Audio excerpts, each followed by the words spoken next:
Hi, this is Akiem from Blog Hindsight Talk Radio. Radio.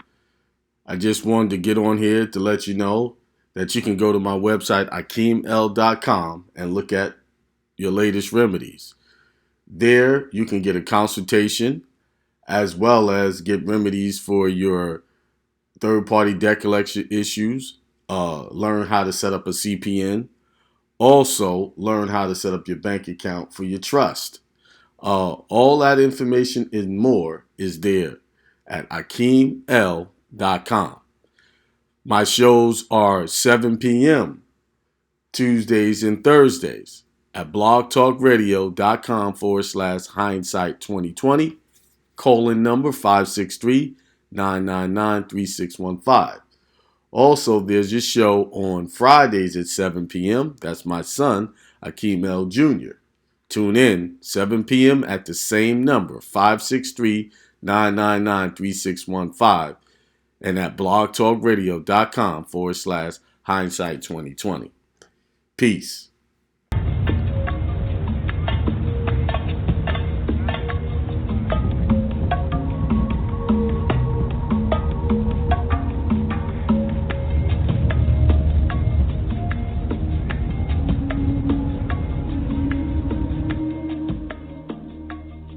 This is Hindsight Radio. I represent it. The information station changing the nation.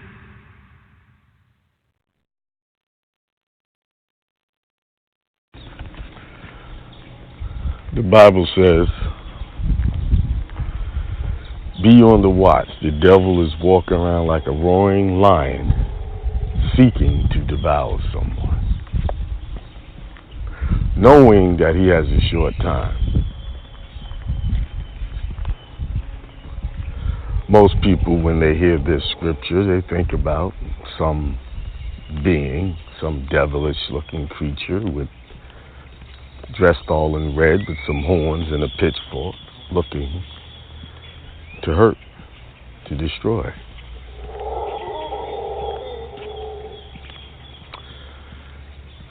Well, that's the traditional meaning, and people have talked about this for thousands of years. That is the traditional, conventional way of thinking of that scripture. But today, I come to you to give you the esoterical meaning of that scripture. That scripture, the esoterical meaning of that scripture, when they speak of the devil, I like to bring it closer to home, close to, make it personal, if I may. When we're thinking about the aspects of our mind is duality. We have what we would call the good side and the bad side, the angel and the devil. And we know how thoughts can come up, something presents itself in a way that we do not like. We automatically, because of our environment and our conditioning, default to the negative response. And I like to call that negative response the devil. And we know that thoughts come and go as quickly as they come. Meaning you think something and 5 seconds later you're thinking something totally different. Or if it's a negative thought, we think one negative thought and then we get more negative thoughts adding on. Meaning one devil comes and that devil brings along more devils. So, when we talk about this devil, this Satan, this evil one, this liar, this one who's seeking to devour, we're talking about those negative thoughts that causes you to react in a negative way that can harm you mentally at first, because that thought destroys you when you're thinking negative. So the moment you have a negative thought, it begins to devour. It begins to hurt. Now, depending on situation, you may react to that thought. It becomes physical. So now, not only has it mentally devoured you, it has begun to take on a physical form in the way of an action, retaliation, revenge, to hurt either yourself or someone who you have perceived to have harmed you in a way. So, back to this devil. The devil is those negative ideas that we get about our situations, those negative reactions that seek to devour. And the reason why it has such a short time, because at any moment you can become aware that this thought is harmful. And you can change your mind and destroy that thought. So as soon as it comes, it knows it has a short time. And it must accomplish what it came to accomplish. And that is to destroy.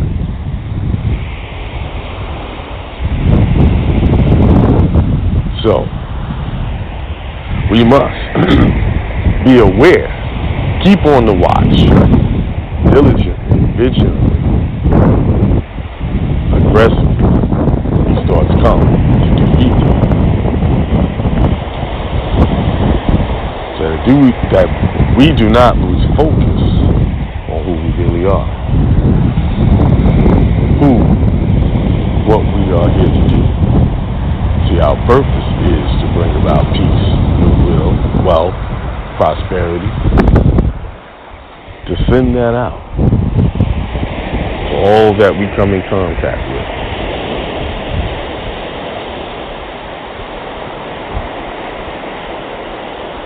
So we must stay focused and understand who the devil really is. Thank you, Father, for giving us this day our daily bread.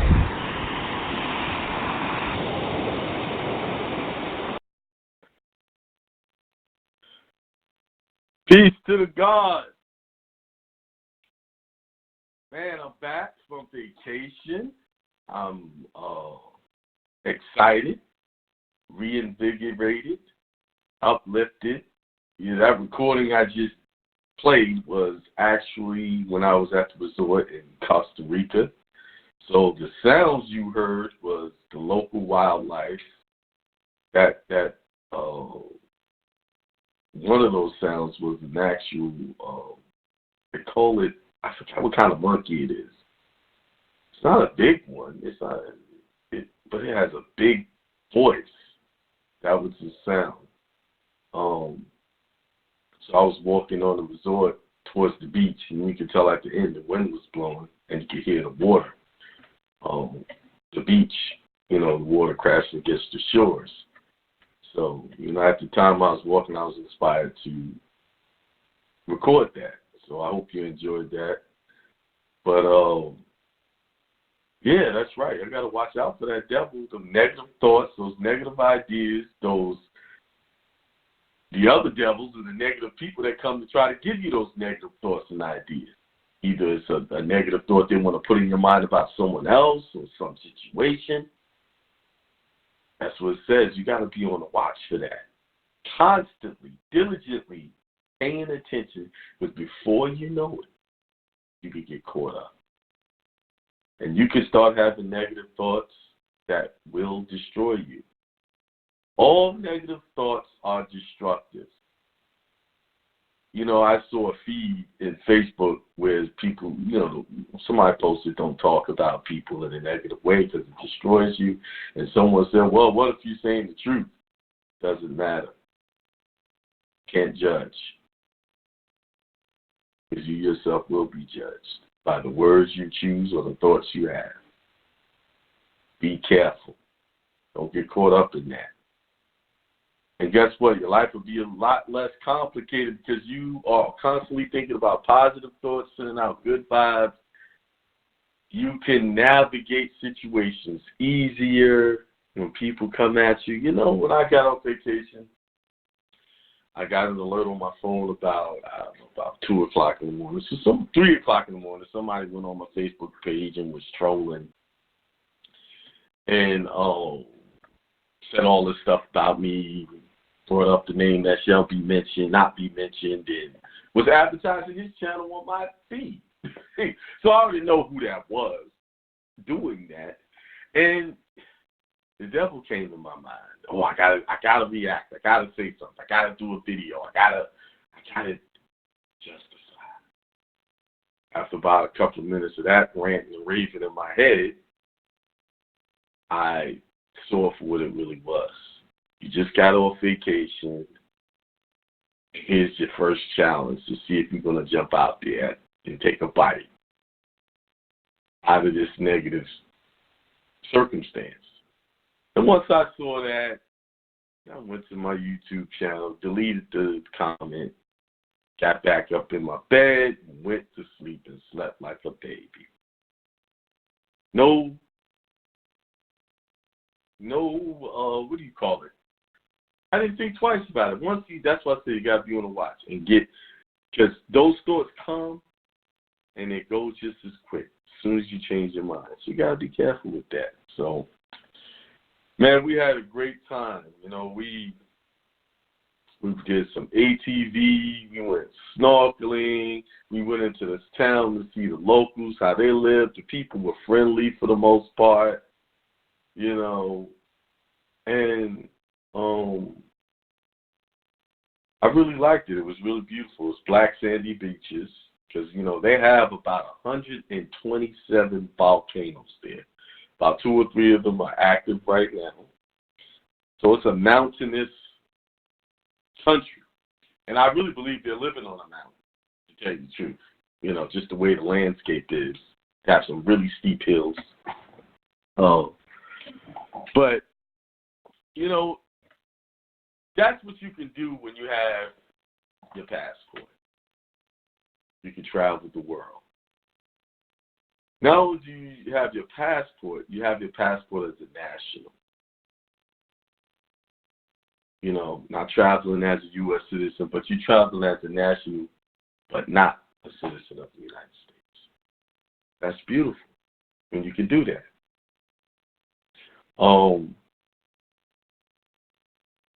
Who said Rio, Guanacaste, and Liberia? Well, outside of Liberia, flew into Liberia airport. I mean, just everything about the trip was nice. You know, there's a couple of hiccups here and there that could cause you to think some negative things, but for the most part, it was an excellent and relaxing time. The food was good. They had something called Neon Party, which was a pretty decent party, you know, just to see the families sitting together, socializing, and having a great time. If you can this summer, take time out for your family. Go do something. No matter where it is, go do something with your family. Don't think about all these processes. Just think about having a great time with your family. What else I wanted to talk about? I'm working on a seminar for this month, end of this month, and maybe beginning of the next month. I've already sent out the information. I'm waiting for the contracts to come back. I will announce those seminars. I'm making some major changes to the seminars. I did some thinking while I was on vacation on what I was going to do as far as this national information. So I'm making a major change. It's time to let some more information out. Also making another major change, and I could talk about this now. I'm going to a private membership site. I have a lot of information that I can only will release to people who have already gotten their passport as a national.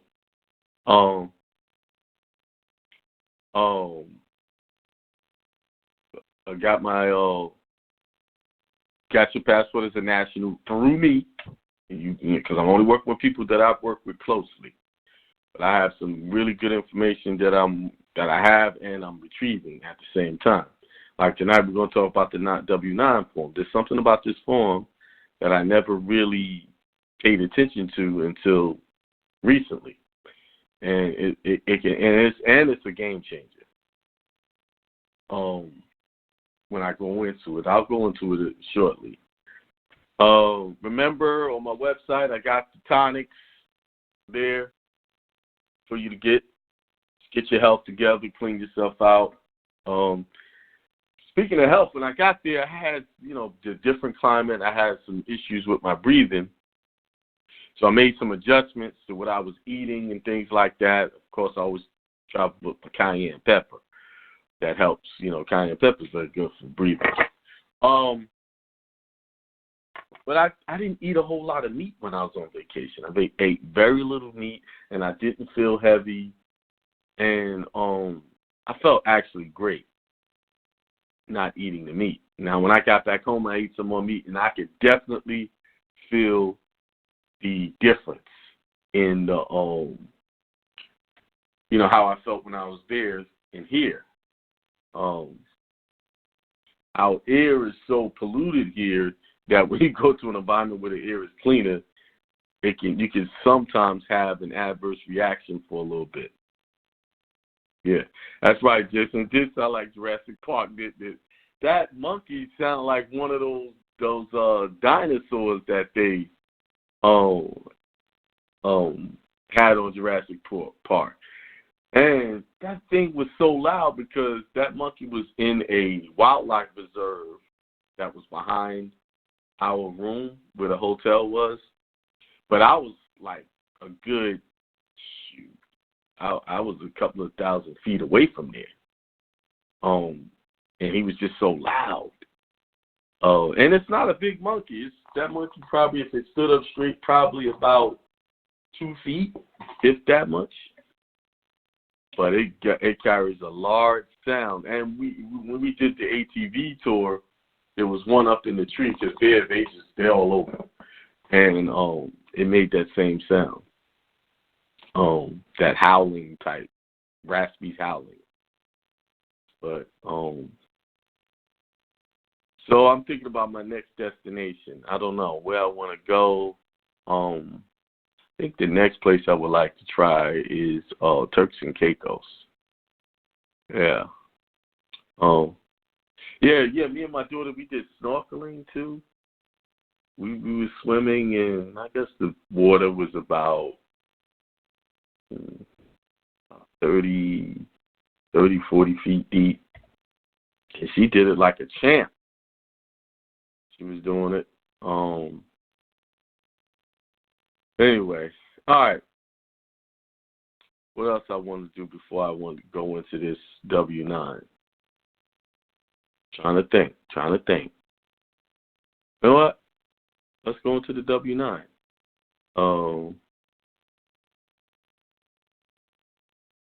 What is going on? I don't know.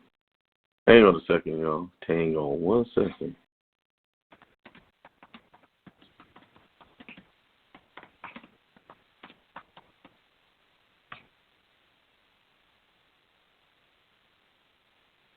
All right. W-9. I'm gonna type out the link so that I can have it. Another thing I'm gonna try to do these shows live, do them, because with this new chat, they don't let you do anything. So let's see. If y'all can follow me, it's HTTPS www.irs.gov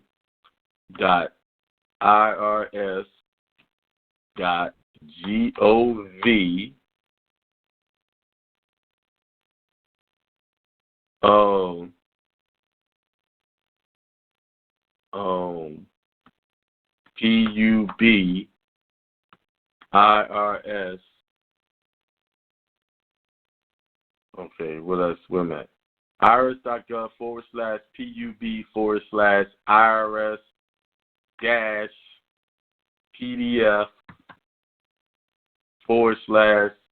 FW9.PDF.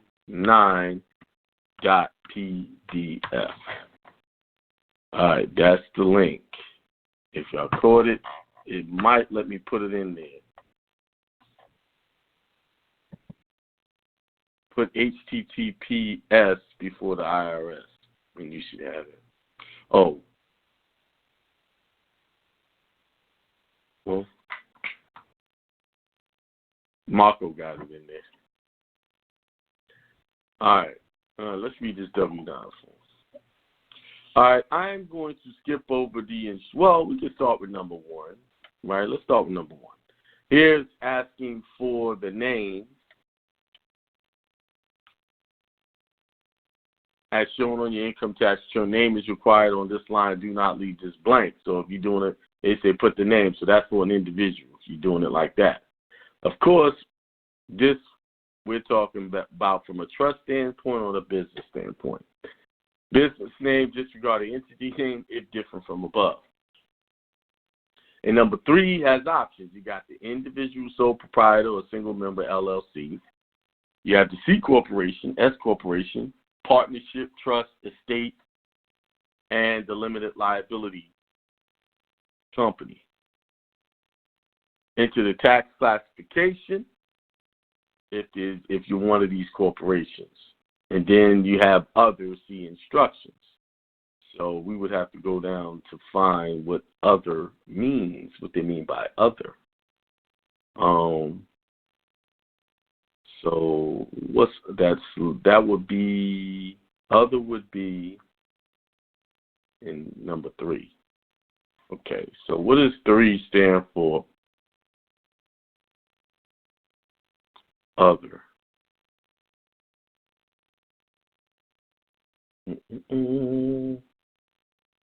Check the appropriate box for line 3 for the U.S. federal tax classification of the person whose name is entered on line 1. Check only one box on line 3.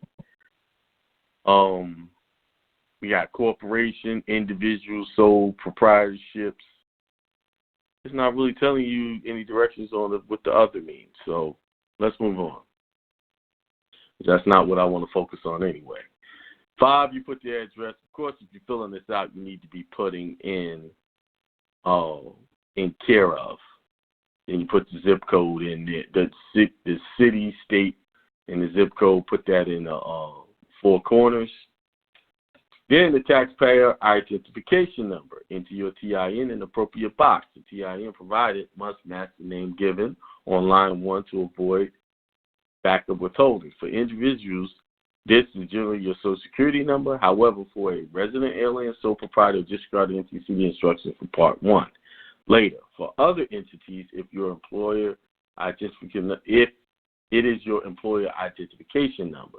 If you do not have a number, see how to get a TIN later. Note, if the account is in more than one name, see the instructions for line 1. Also see what name and number to give the requester for guidelines on whose number to enter. Part 2. This is the part that hangs people up and gets them in trouble.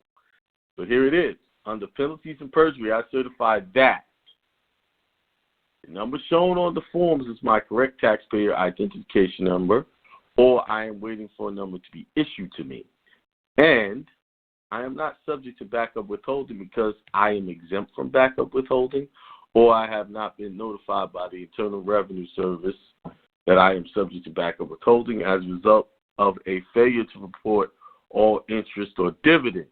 Or C, the IRS has notified me that I am no longer subject to backup withholding. And 3, I am a U.S. citizen or other U.S. person defined below.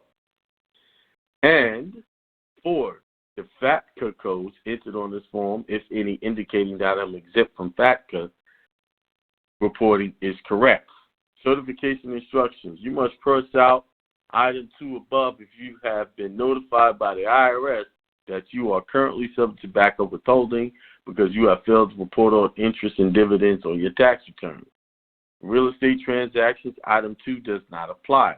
For mortgage interest paid, acquisitions or abandonment of secured property, cancellation of debt, contributions to an individual retirement arrangement, and generally payments other than interest and dividends. You are not required to sign the certification, but you must provide your current TIN and see instructions for Part 2 later. Now, let's read the general instructions. All right. Purpose of the form. An individual or entity, Form W-9 requester, who is required to file an information return with the IRS must obtain your correct taxpayer identification number. So they're saying that the W-9 form is for entities that have to give information returns. I've said this before. When you do business with companies and they are paying you, they ask you to fill out this W-9 form so they can submit the information to the IRS. It's called the information return. That's all it is. Now, a lot of people, well, if they report on me, what happens? A lot of times, nothing really happens if you don't do the other side, like if you don't do the return on that 1099 or that information return. What triggers an audit is when you actually file the return and it doesn't match this information that they have on file. Because remember, all of these tax returns are voluntary actions. And when you sign them, you're certifying that it's correct. And if something is off even by a penny, it's going to trigger an alert and possibly an audit. Okay? I can tell you now, individuals get audited more than businesses do. All right? And if a business is being audited 9 times out of 10, they are audited because they're using their social in lieu of an EIN. So if you're going to be doing business of any kind, always use an employer identification number. And on the side note, before I left vacation, I filled out a SS5 form to get an EIN number through my 98 number. Because, online they're not allowing you to get any EINs anymore with the 98 number or any other EIN number. It has to be an individual, a social, or ITIN number. So when I got back, which was when I got back yesterday, well, I got back Sunday, but yesterday I got an alert from my mail service that I had mail. So I had them scan the documents to me. It was from the IRS. And they reject. I thought I can get around by using the actual form and try to request it. Well, they're telling me that I can't do that. So the only option you have now is to get your trust number. If you're setting up an irrevocable trust, you're going to have to get that number with the social, then do an 8832 to give it up to the 98 number afterwards and make it foreign. So they're not giving out or you get a third party to get that number for you, like a trustee or something like that. So if you're trying not to use your social, that's the option that they got. They actually sent me a notification. Now, there's another possible way that I can get around not giving up the social, but I see it's going to be some work. So before I even start giving y'all that idea, let me experiment with it and see how it goes. Because I think there's another way, just like you do with the 98 number, you can do it. You can get an EIN number without the social. All right. By signing the filled out form, you, one, certify that the TIN you are giving is correct, and you are waiting for a number to be issued. This is for all those people that try to take this to their job, and so because when you get a job, they make you fill this out too. Even if you're a W-4 employee, that's a new thing they're doing now. It's not so new, but they started doing it over the last 5 to 10 years. It used to be you just did the W-4. Now they're giving you a W-9 along with the W-4 form to fill out. to certify the number. So all those people that think they can give up their estate number as a social, you just signed and said that it was a social and not a estate number. Only way you're going to be able to give up a estate number if that's what you're coming in as a trust or an estate. And most employers are not going to let you use that because they want you to be an employee, not a contractor. You know. So, we keep going. 2, certify that you are not subject to backup withholding. Or 3, claim exemption for backup withholding if you are a U.S. exempt payee, if applicable. You're also certifying that as a U.S. do y'all notice this? Saying as a U.S. person, your allocable share of any partnership income from a U.S. traded business is not subject to the withholding tax on foreign partners' share of effectively connected income. And 4, certify that FATCA codes entered on this form, if any, indicating that you're exempt from FATCA reporting is correct. Note, if you are a U.S. person and a requester, listen real carefully. This is what I wanted to talk about. Note, if you are a U.S. person and a requester gives you a form, other than Form W-9 to request your TIN, you must use the requester's form if it is substantially similar to this Form W-9. Now, if you are a thinking person, you just caught what you can do. I'll read it again. If you are a U.S. person and a requester gives you a form other than Form W-9 to request your TIN, you must use the requester's form if it is substantially similar to this Form W-9. So it says if you're a U.S. person, so you know you're not a U.S. person, right? Now, the other thing you got to pay attention to is the people could use a different form, long as it's similar.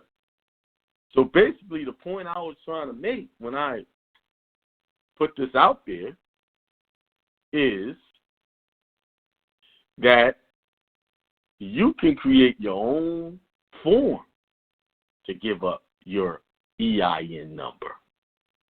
Like where they have all of these certification things, you can reword that and put the actual laws pertaining to giving up the social, things like that. You can edit that. Because the key information that they need is just a 9-digit number. See, there's a lot of things I would do to this form and change it around to fit my national status. Because it's telling you right here that you can use a different type of form, long as it's similar, meaning long as it has the information that is need to be reported. What is that information? The name of the entity, the address of the entity, and the 9-digit number that you're going to have associated with that entity. Everything else is subject to change based on you being a national but not a citizen of the United States. Are y'all getting this? The requester form is the actual W-9. That's what that is, Marco. It's a requester. It's a request for individual taxpayer identification number. It says request for tax. If you look at the form, it says request for taxpayer identification number and certification. So when you do your own form similar to this W-9 form, it would say request for taxpayer identification number and certification. Then I would have some verbiage in here that I'm a national. Just all, it's a lot of things I would do to this. So over the next week or two, I'm going to be working on a form that will help people do this correctly. You see? So you don't have to be forced to give up your social. Because on this form, it's saying you are a U.S. person. So on this form, I say I certify that I am not a U.S. person.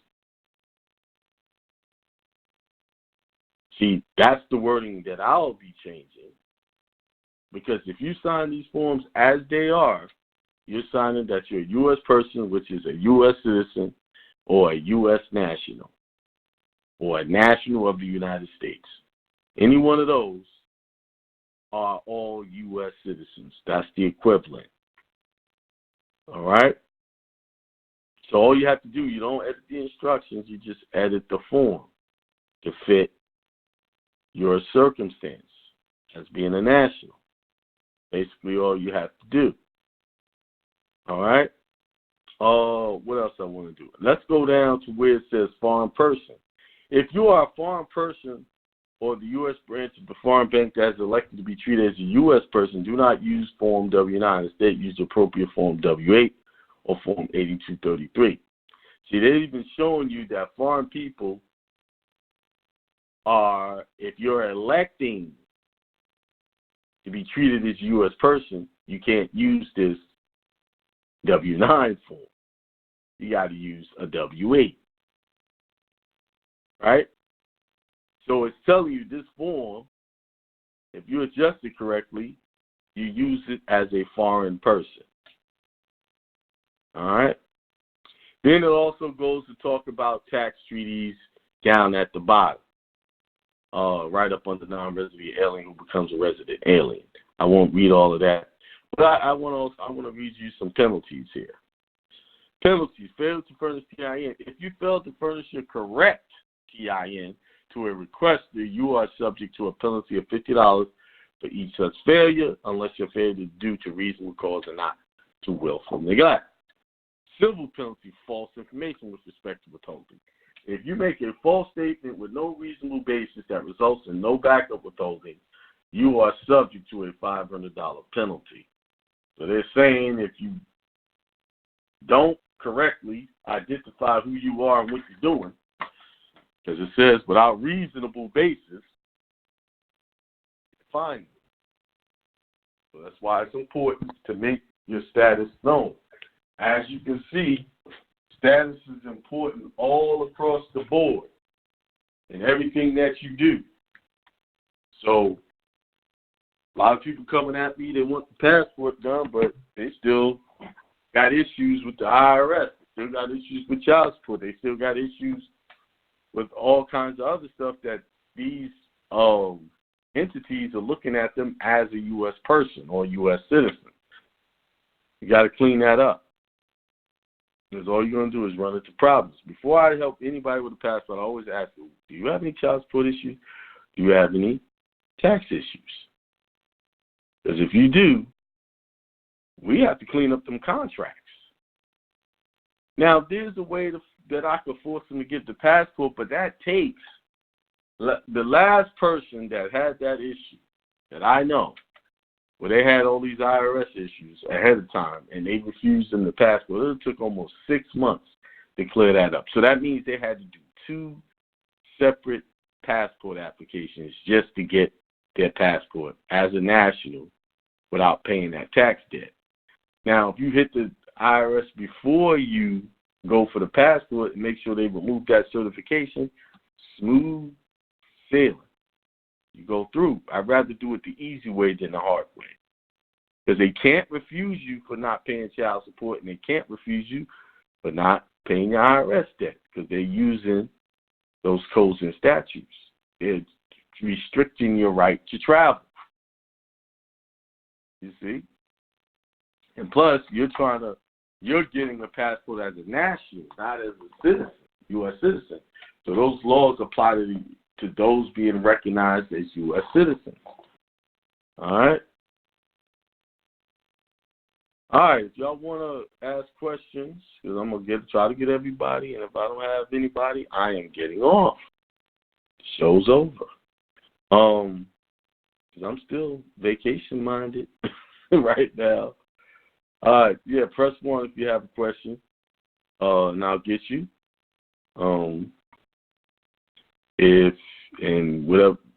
But remember the rules. I'll answer any of your questions, but first we need to hear positive talk, meaning tell me what is going on good in your life. Show some appreciation, show some gratitude for your life, even if it's difficult. I know some of y'all got some trying situations. Maybe it's with work, with your family, just in general with yourself. Oh, you might have some issues, or you think you got some issues. Just say something positive, because when you say something positive, it will trigger the positive energy that will defeat those negative thoughts. And then you can see clearly on what you need to do. Most of our problems are illusionary problems.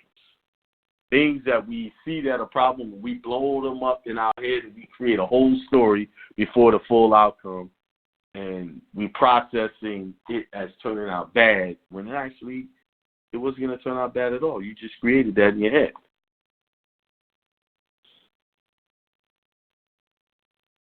All right, good. Oh, Jason, they said they processing it. Good job. All right, let's go to the first caller out the gate. Is going to be 510910. Peace. Can you hear me? 510910. Oh, hello. Yeah. Oh, you must have me on mute. What's going on? How you doing? What's going on with you? How's your family? How are you doing? Can you hear me? I can hear you. Can you hear me?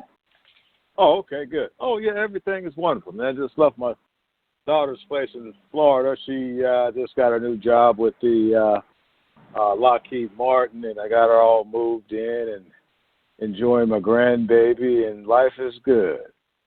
My question to you, when you were talking about the passport, I do have some child support arrears, and I did. This was a while ago.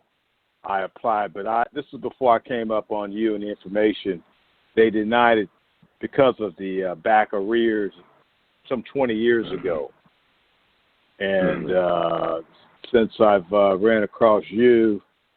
For the last month or so, I didn't have this information before then, so I applied as a no, you know what? I had listened to another video, that Copper Moon thing where you're coming in as a state citizen. That's what I did. Okay. So you're saying right now we'd have to do a process to I'm trying to understand this more clearly. You're saying as far as applying as a national, so it sounds like we need to nationalize first, and then I reapply. You're going to nationalize by doing the passport correctly. Now, there's some other things you need to do along with that, but the most important thing is getting your passport and getting them recognize you as a national, but not a citizen of the United States. That I'm using those words specifically because that's what it needs to be on your paperwork. Now, state citizen, people do okay with that, right? But you got to think about states like North Carolina that have provisions in their constitution that says every citizen of this state is a citizen or owes paramount allegiance to the United States and its constitution.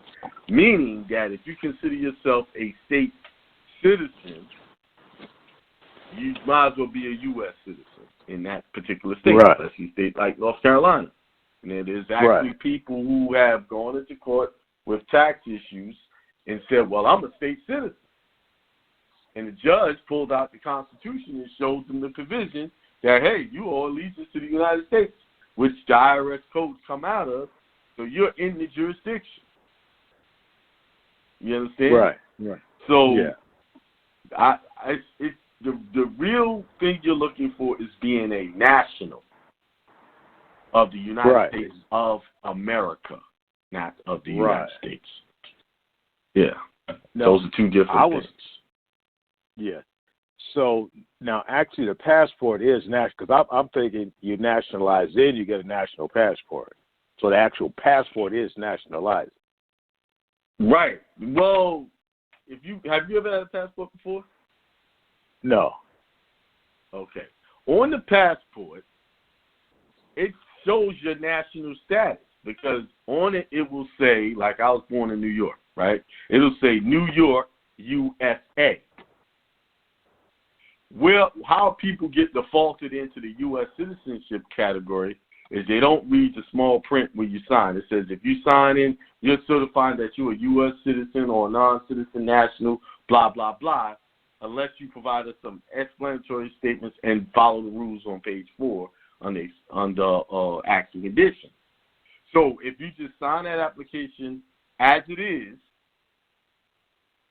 without doing explanatory statements or following instructions and acts and conditions, you're actually saying to them that you're a U.S. citizen.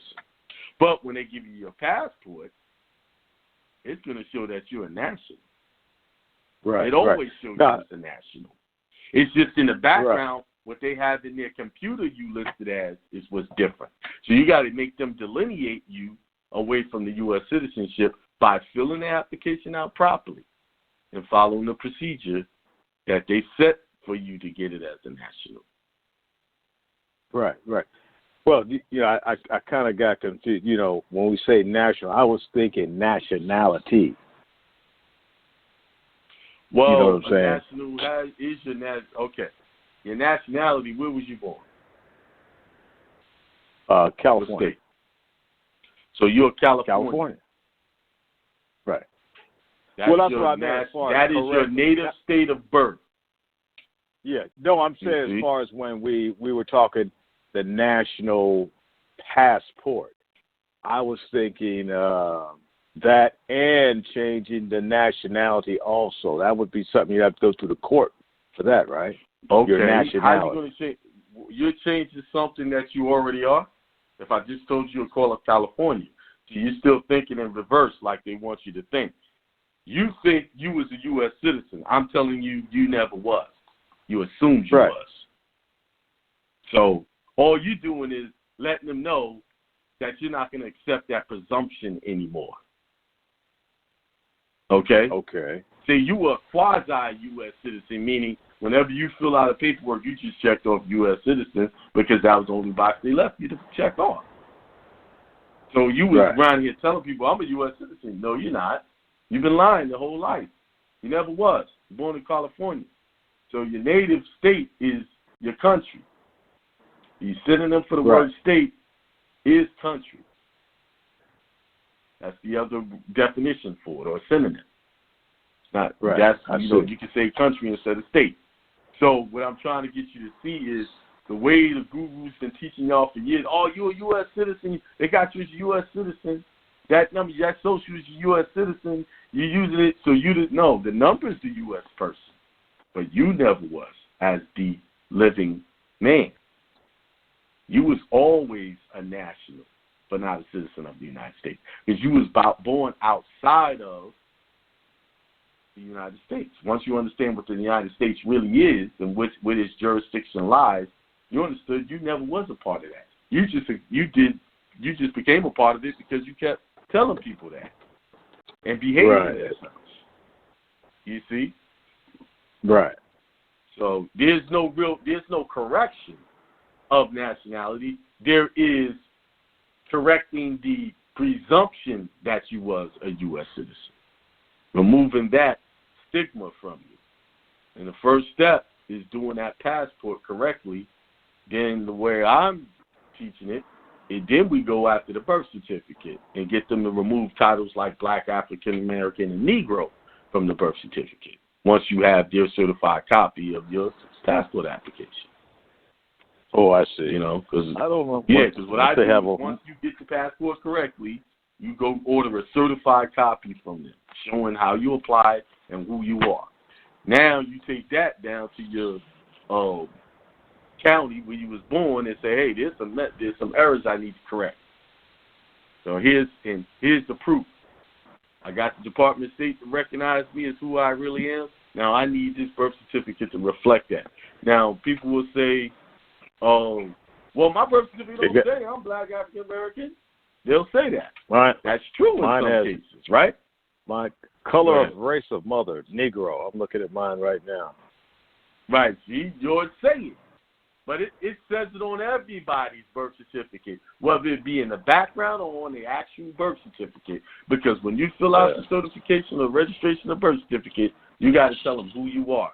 And most likely, because we've been programmed to think certain ways, we've been writing down black, African American, Negro, and colored on these things. Our parents, out of ignorance, did this to us, realizing that those are not nationalities. None of those terms I just used are nationalities at all. They are corporate titles that the United States used to identify its slaves. Right. Even white is a slave term. Yeah. Wow. Interesting. Mm-hmm.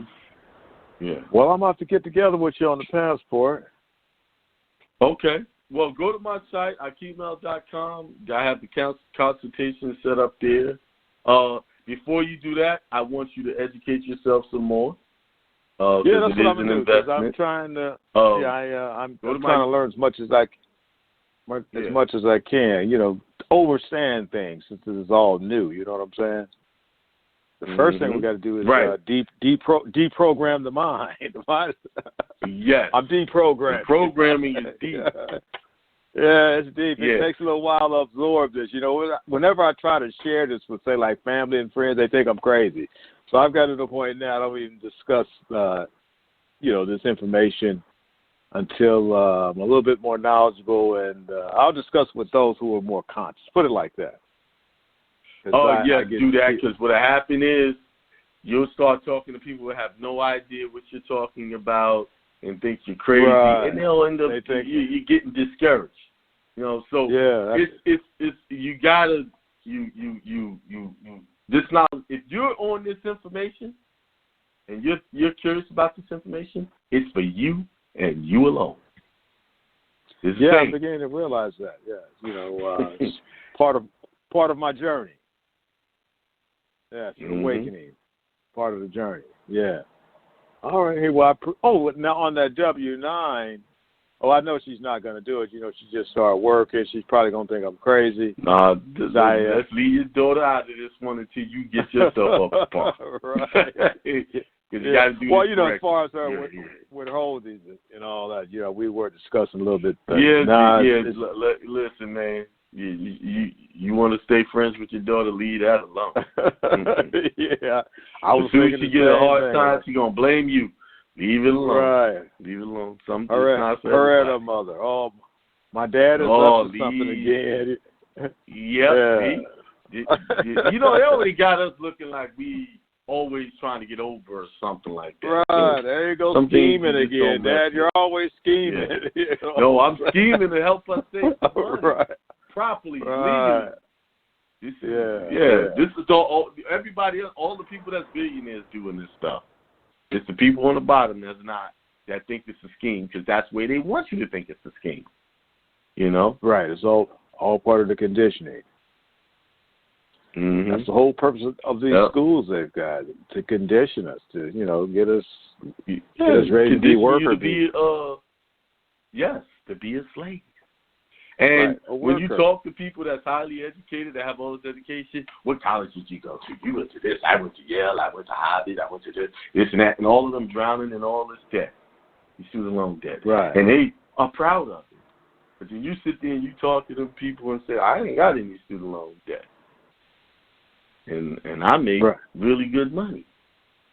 Right. Right. And they go, they look down at you. Yeah, no. See, it's the ones that are in the worst positions. They might have high positions, what the world can consider a prestigious job, but they're in the worst conditions than people that are actually on welfare sometimes. Now, let me explain this. Yeah. When I go to some of these welfare people's houses, I was doing cable, they had more stuff in their house for Christmas that I saw for the people who had these big jobs, because all their money is going into these high bills that they had to pay. This lifestyle maintenance they had to do. You see? Listen, those people that's the lower income scales, they're not really, their problem is they don't know how to use their resources properly. Right?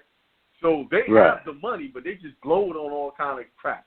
Cigarettes, alcohol, drugs, whatever, if that's the case. I know a lot of people that's on welfare, they didn't even use drugs, but they just had bad spending habits. As soon as they get their money, they just blow it out there. They just blow it through. But they have the resources.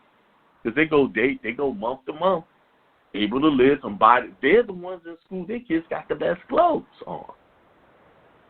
Yeah, you see? Yeah. Right. So they're not really broke per se. They just have bad spending habits. Oh, they spend as fast as they make it on things, just buying things, wanting everything they see. Yeah, they believe in poverty, so that's why money doesn't stay with them. It just leaves as fast as it comes. You know, when you have an impoverished mind, you can get $1 million and you can blow that real fast because you in the mindset that I don't deserve to have money, so the money will flee from you through your habits or you just blowing it, you know. Right. Yeah. Yeah. Wow, interesting. Right, that's true. Hey, well, I appreciate you taking my call, man. And as you guys say, peace. Good question. Peace to the God. All right. Peace to the God, brother. Yeah, this is the same. As Reverend Ike says, who that knows it tells it not, and who that tells it knows it not. So if you got this information, it's for you. I don't go trying to force my beliefs on everybody because they ain't ready for it. You trying to make them ready for something they can't even handle. And you're giving yourself a headache because they're going to start arguing with you, you know. So,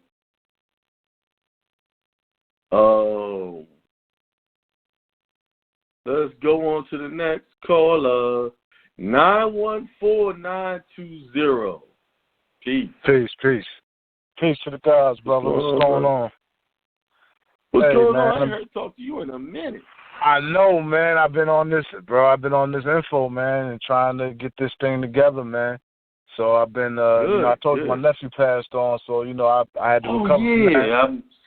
Okay. How you feeling about that, man? I'm in a better place, brother, for real. I'm in a better place. That's good news. So, that's all good. I wanted to let you know that I applied for my national passport. I applied for it, right? Mm-hmm. They they rejected it initially, right? Okay. They sent me a letter back.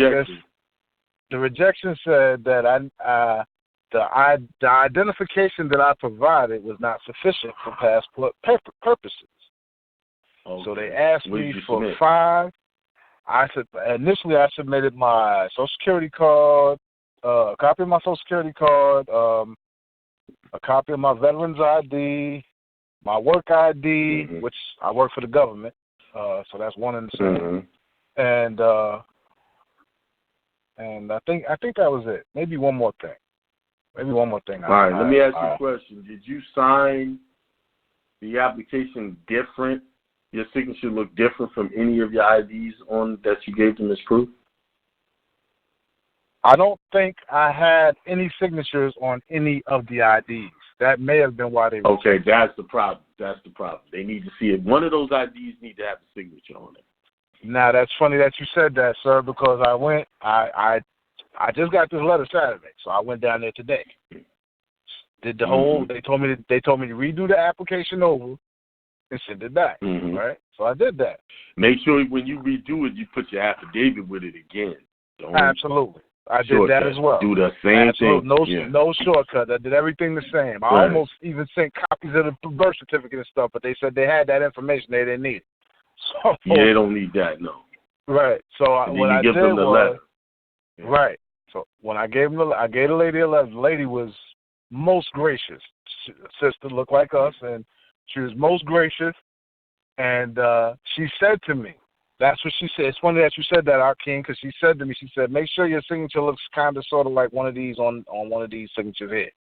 That's exactly what she said to me. And once I did that, I sent it up. I'm quite confident that it's going to come. I'm quite confident that it'll be here. How long did you send it back? I just sent it back today. Okay. I put it probably in a few days they'll send you an email if you gave them the email address saying that they're processing in the approximate time you're going to get it. Right. I also what happened is So I had put this in a while ago. It took them a while to answer me. So I already put the expedited service, 1 to 2 day service, all that thing on there because I'm going to Rome this month. I'm going to Rome this month. You'll get it. Right. You get it. Right. You know, when you showed them your travel documents, you should have showed them your travel documents with your passport. They give you your passport faster. So if something happens, they can give it you the same day. Yeah. Yep. I sent it. I sent it today. I didn't send it the last time. I sent it to them today to make sure that I can get it immediately. And I'll be honest with you, Akiem, they were extremely nice on the phone when I spoke to them. They're pretty good on the phone when you call them. They're very nice when you call them. Yeah, they were extremely helpful. I mean, extremely helpful. The guy was even, he was basically like if I wasn't sure that he was giving out information, he would have me thinking. But he was definitely giving out pertinent information as far as nationality status and stuff like that. He really was. Maybe he didn't know it, but he definitely was. But they understand what we're doing, and when you go there, very few times have I heard that people have had a hard time. The hard time that I find that people have is when they go to like the post office. One person went to the courthouse to do this. But once it gets into the hands of the passport people, they're very nice people. They give you the information. All you got to do is ask the questions. Yeah, they were extremely helpful. They know exactly what you're doing. They told one of my people, I know what you're doing. Yeah, it's fine. And kept it rolling. Yeah. And the funny thing? I went to, like you said, I went to the post office, and the lady that was helping me, right, she said to me, I gave her all the stuff. I gave her the letter that they sent me, and I resubmitted everything, gave her a whole bunch of IDs that, look like everything and everything. And then I says to her, I almost forgot. Like you said, give them the affidavit again, the explanatory statement, right? So I give them the explanatory statement again. She looks at it. She reads it. She's like, oh. And she says to me, you know what? She said, what's going on? Now we having a conversation. She says, what's going on here? I said, what do you mean? She says, listen, I've been doing passports for 15 years. She said, in the last 3 to 4 weeks, she said, you're like the third or fourth person who's coming here with something similar looking like this. You know what I'm saying? She said, yours is pretty short. Getting out there. Getting out there. Yep. She said, yours is pretty short. She said, some of these people be coming in with pages and pages of stuff to say. I say, I get it. I keep it short and to the point. I said, the more you put down, the more they can try to reject it. I said, I keep it short and to the point. You know what I'm saying? She says, something's going, so now we're talking. And she's very interested. So I told her, I said, I put it on to the radio show. I said, listen to this radio show. I wrote it down for her. You know what I'm saying?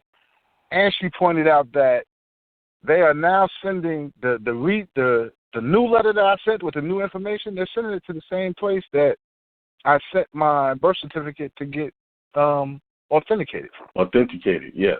Yeah, they send it to the same place.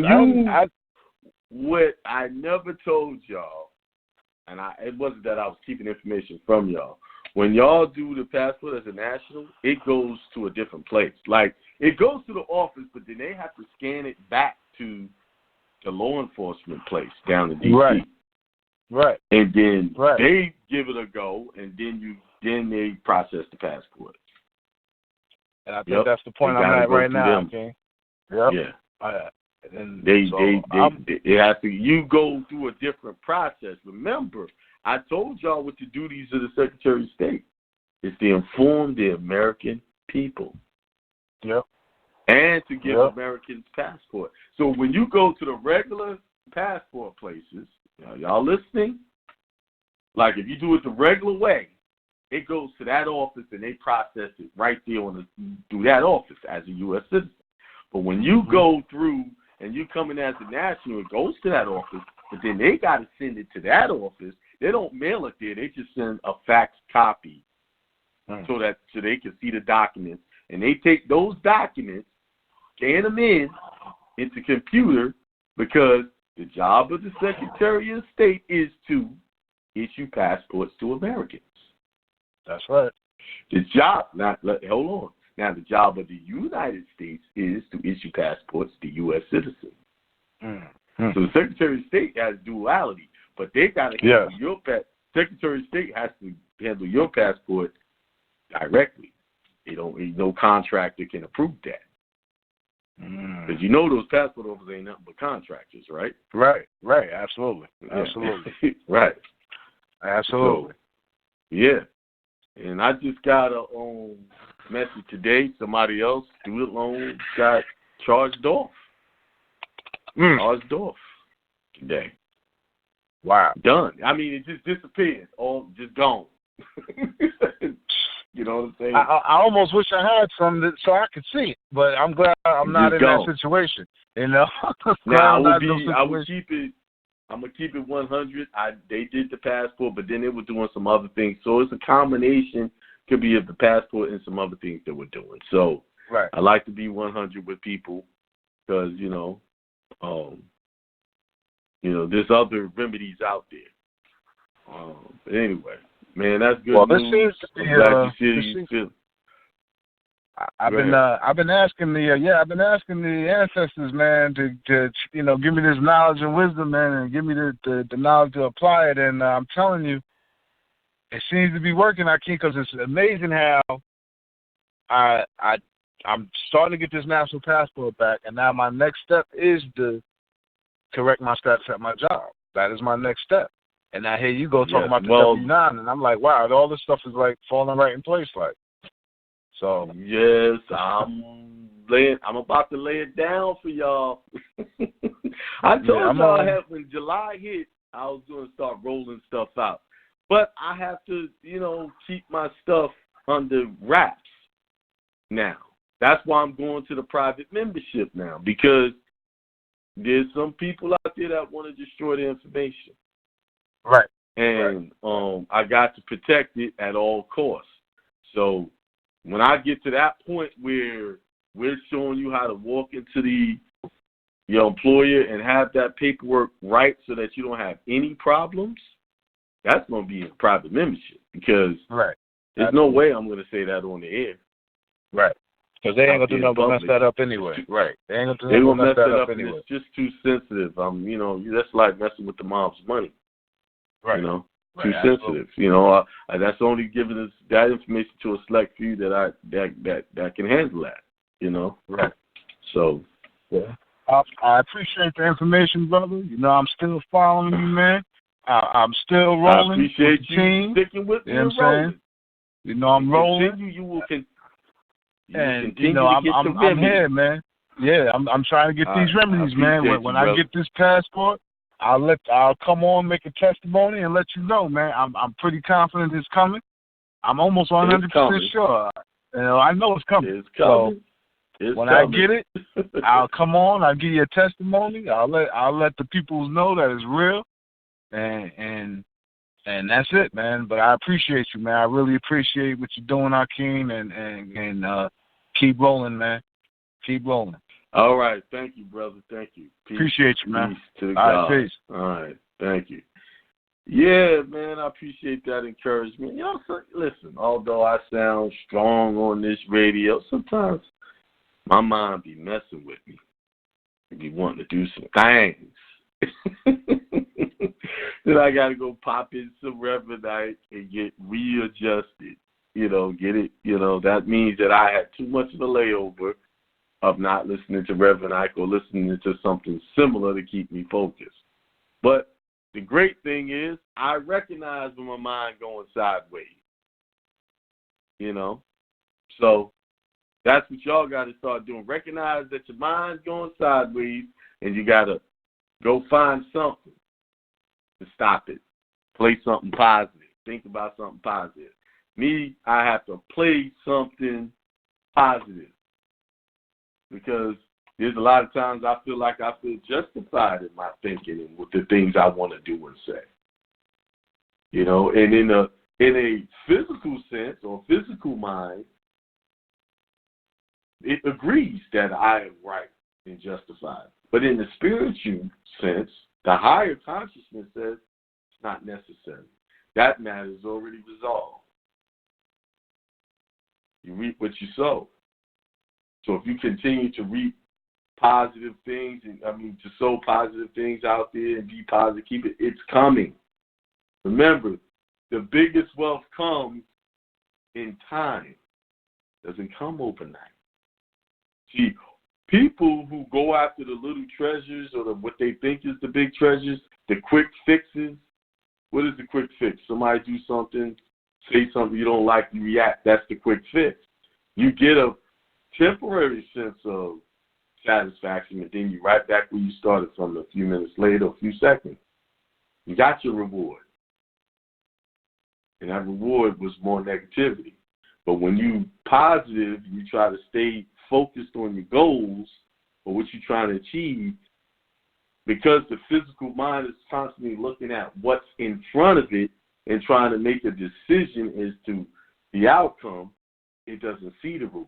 But the spiritual mind always sees the bigger picture. That's the duality that you're struggling with every day. You know, people are constantly trying to say things to you to take your power away from you. They'll say things how try to make you feel stupid, try to make you feel unattractive, you know. And the reason why people do that is because those things that they're saying about you is how they feel about themselves. So they're projecting their shortcomings onto you. When someone says something about your appearance, they're looking at you, and they really admire you. So they got to find some fault. Oh, look, you know, and say something nasty to you to try to bring you down. Those are all the things that they're dealing with.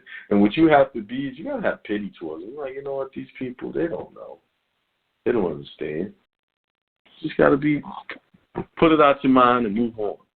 All right, let's go to the next caller.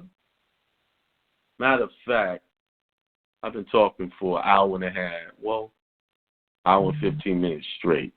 So let's do this. Let me take a short break, go get some water. And I'll be right back.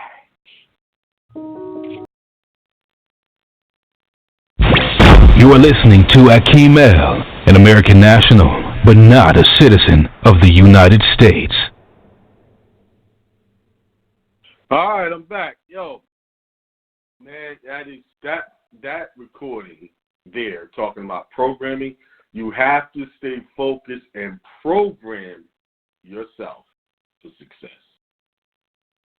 Actually reprogramming, because we've been programmed to be unsuccessful, to be robots, to be somebody's worker, slave, all the same to me.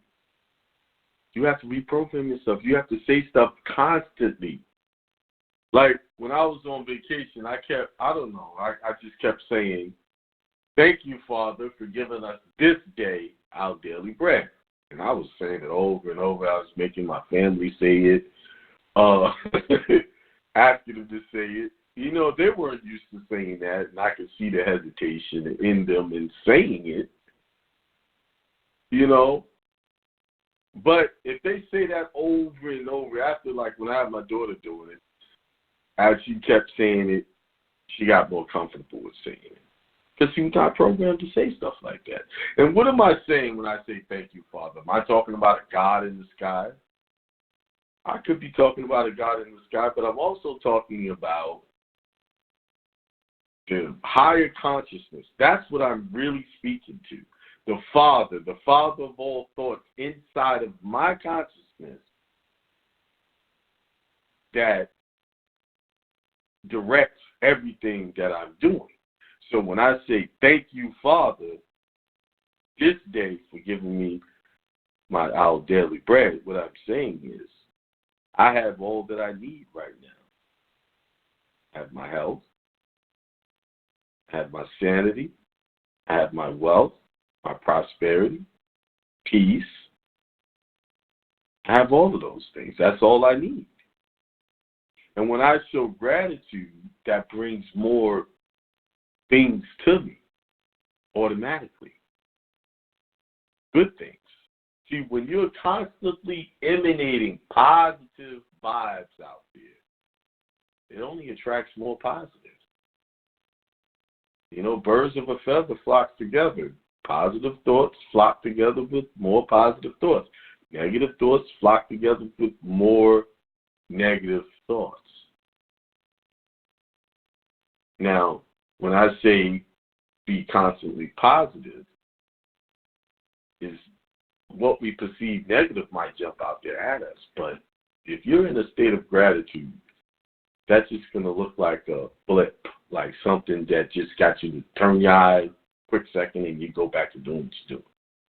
It won't distract you. So, all right. Let's go to the next call, 347-841. Peace to the God. What's going on, King? Peace to the God. What's up? How you doing? Everything is wonderful, man. Everything is good. How you been holding up? I heard the vacation was good. It was excellent. It was one of the best vacations I've had in a long time. Beautiful country of Costa Rica, beautiful people, nice food, nice scenery. You know, it was great. But you know what else was great? Before you know what else was great? Although that country was great, I was excited about coming home. And you know why I was excited? Because, you know, when I took vacations before, I had a job to come back to. I came back home to my own business. I didn't have no one pushing me to be with work on time, anything. That's a wonderful feeling. It's like, you're like, you come home, but like, hey, it's all right. It's all right to go home. I can still do rest and think, you know.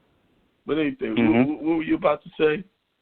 No, I was going to say that's dope that you went to Costa Rica, because I heard that you was in, from what you were stating earlier in the part of the show, you were stating that you had a great time and you was talking about like the monkeys and everything, but I didn't hear the country you said you was in. You probably didn't, or I probably just didn't catch that part. But as you was explaining it, I'm like, that sounds like Costa Rica. And, of course, you already know what I'm about to say. I've been there before, so I exactly know the same feeling that you went through. It's a whole other, like you said, different type of peace of mind and, of course, tranquility. So, yeah, I've been to Costa Rica once, and like you said, that's one of the most visited places in the world when it comes to people who want to go, clear their mind. You know, they big on yoga retreats and things of nature, especially if you're into, personal development or you just want to kind of zen. So, yeah, I'll be going back out there soon. I actually went to the Liberian part, so it's on a national reserve. You was on a national reserve as well? Oh, okay. So, we was probably in a similar area. Nice. Yeah, nice. Well, I flew to Liberia, then we went to Guanacaste. Yeah, that's exactly where I was at. That's exactly where I was at. That's where we went to probably was Rio at the same resort. Rio. Yeah, Ryu, R-I-U was the name of the resort. They had. No, I didn't stay in that one. I should have. Yeah. The one I stayed at, it was, you know how it would be. The one I stayed at, that was, as you know, Costa Rica is like the third world, quote unquote. So their expectation of certain things that's 4 and 5 star to them is not American 4 and 5 star based. So the resort I stayed at, you already know where I'm coming from. So it was okay. It wasn't no rinky dink. It was definitely valid. But yeah, the beach, the one that we said the beach is really bad. You could barely kind of like enjoy yourself because, as you know, for people who are familiar or aren't that familiar, places in that area of the region, they have like a lot of volcanic remains and stuff like that. So the beach that we had, there was a lot of like, it was just, it wasn't like a cool place to go. Cause, yeah, exactly. It was black. A lot of, they call that black sand. But that's actually, that sand is healthier than the white sand. Yeah, that's very healthy. You got the real nutrients. Ash. Yeah, that's nutrient rich. Yeah, but what I was trying to say, though, is that we actually didn't have black sand on our beach. We had the opposite. We had, like, the rocks. I was trying to get it out because I wanted to call it. You had the rocks. You had the volcanic rocks. Things that cut your feet. Yeah, they cut your feet up. So we couldn't, they cut your feet up real bad. Yeah, and I went with my daughter, Mom. Part of that beach had that volcanic rock on it. Part of it. Just a small portion of it. But most of it was sand, their So I guess with the resort, they picked a part that, you can kind of enjoy the beach there. So, yeah, man. Yeah, but it's a great country. I like the. So you heard now, cool you know too. what that monkey sound like, that real raspy, long, drawn out. Like it sound like somebody breathing and holding their, like, you know how you draw your breath in? Like that, like draw it in. That monkey sound like that. Yeah, they have a very strong vibration. Yes, and that's a small monkey. It's not a big one. It's like yeah, they are very small. They came on my balcony one time because they be in those high trees. So you have to be just very lucky if you catch one, as you already know, because you've been out there. Yeah, you ain't gonna catch them. Sometimes they're only like one or two together, or you see a flock. Yeah, like you said, they be in a tree. They be really high up. So but I didn't catch the one that you said, like with the long. I didn't hear like the big heavy sound, but I probably heard a little something of it. So I was laughing. You gotta be talking about those monkeys, and I probably didn't hear them go crazy. But yeah, that ATV you talking about is dope. You did the five beach one when you went to the white, the pink, and the black sand beach. Well, no, we did the jungle one. Because the beach one was going to be kind of rocky first time. You did more of the excursion. So I got you. I did the one they took you in the jungle. It was like a trail. And you mainly see the jungle and you see, like he took us to this waterfall, but, they only have 2 seasons there. They have summer and winter. Now, their winter is like 90 degrees. Like it's crazy. But and you're still going surfing in the winter time. Right. The winter for them is a lot of rain. That's what they call winter. So got you. It hadn't rained a lot, so the waterfall that usually comes to this certain area wasn't there. It was dried out. But the rainy season, when it started raining, that waterfall would come back. But still, it was great. And then you got to see some people's backyards, how they lived. They lived in very, how do I say it? It's not like the houses you're gonna go to in the subdivision in North Carolina. Very basic, very basic. Basic. Yes. Now they got internet and all of that and power and everything. They're not so third world. Yeah, but they don't care about 3,000 square foot homes. We us out here. Right. They don't have. Really true by that kingdom mentality and mindset. Homes. We want the biggest house on the block. Yeah. Now, but them small simple homes had some nice rides in them though. I did notice that. They had some nice cars, some up to date cars, and they have a Toyota truck called the Hilux. That they do not sell in the UK or they sell in the United States, but it's a nice truck. It's like a mid-size, between a small pickup and a big pickup size. It's called the Toyota Hilux, and it had another type of vehicle that you won't see in the States.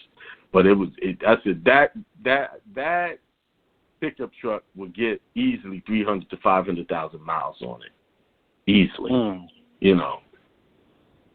So. But they make their cars. Unfortunately, we can't get it. Those cars run better. Yeah. But so what's going on, bro? Well, first thing first, because me and you are on a kind of like the same kind of like trail when it comes to just personal development and just some of that Zen mindset, especially you coming from Costa Rica. I want to just say 2 or 3 things that I'm grateful for today. To keep the vibe and the train going. I'm grateful, first of all, for seeing another day, because the saying, any day above ground is a great day, even though we will transcend into maybe a better life if we manifest it. And I'm also grateful for the knowledge. The knowledge, it really is key, and we take that term or just the literal of it for granted a lot of the time. And also I'm grateful, of course, from, the time of me getting introduced and hearing about you and other good brothers. And, of course, basically taking some of the stuff that you shared on the show and, me and you speaking personally and I actually applied it to in the court. It was a very small win, but it wasn't a complete win. And, me and you, we had built, afterwards, on the private side. But, the stuff does work. But sometimes things work for you when it's your situation versus other situations. So in my case, in a nutshell, basically, if you remember the situation I had with a business partner. Yeah, I remember. Basically, yeah. So with all that being said, she actually did get an attorney this time because, I had sent the motion that you had told me to. Now, I would have slam dunked on the case, but it was just a lot because I went acquiescence, and that's really what happened because, it was just another part that I didn't fully grasp yet. Basically, I was served by a new attorney she had through on the case. And and that's not the thing I want to speak to you about, but I'm just throwing this there as a little small extra. But basically, I used the mandamus. The mandamus is real. I actually use a certain case. I think it's called the Trenzi versus the LaGuidio, case I'm talking.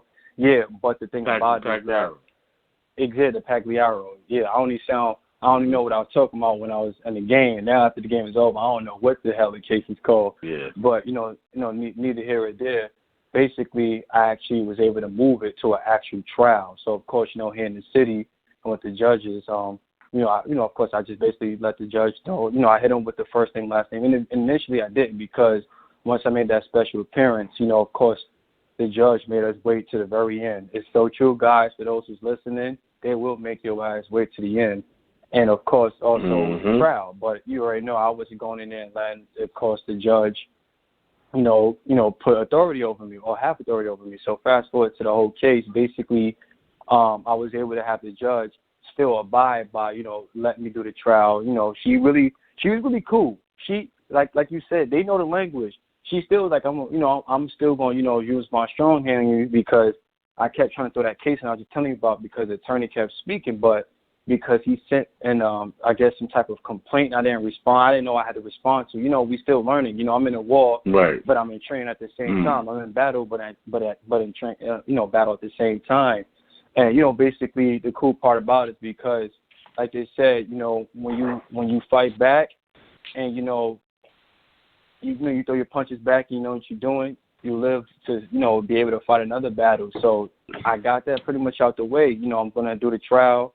More than likely, the young lady probably not going to go forth with it. I was able to, like I said, have strong enough paperwork and stand on my square to not the judge, of course, try me because, of course, she was trying to, give me a bench trial. And I was like, objection, you don't have personal jurisdiction. And I want to be, do whatever kind of trial it was. So she was really, really giving me game like, yeah, I just want to let you know.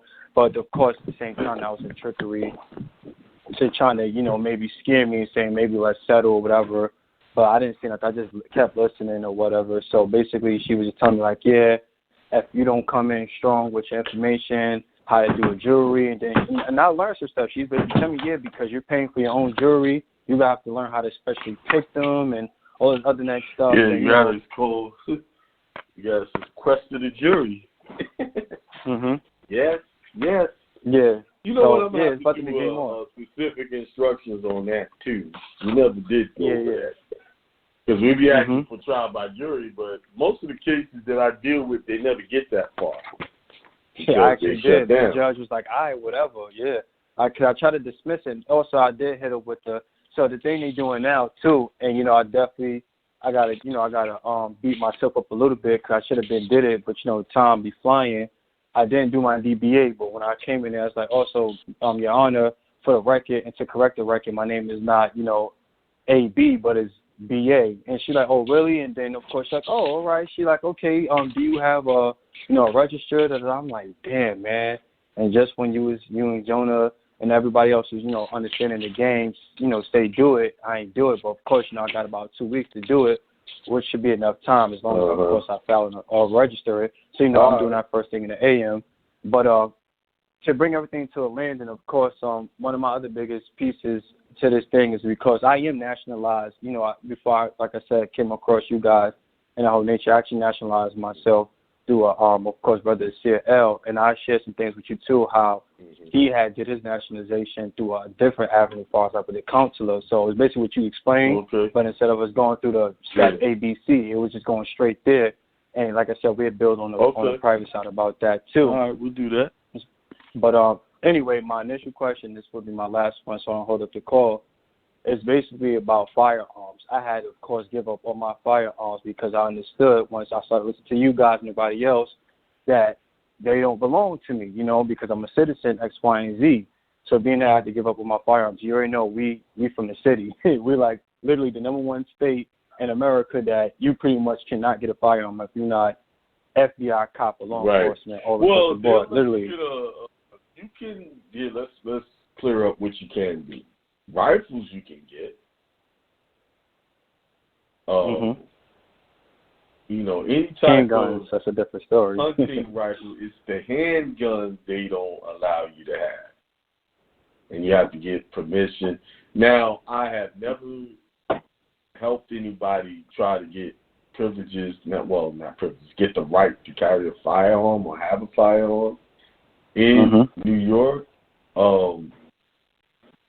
But if you want to do that, you would have to use the provision in the Constitution that says you have a right to bear arms. You have to use that provision. Now, let me help you understand something. It's the 5 boroughs that's tight on handguns. Yeah, not the actual state itself.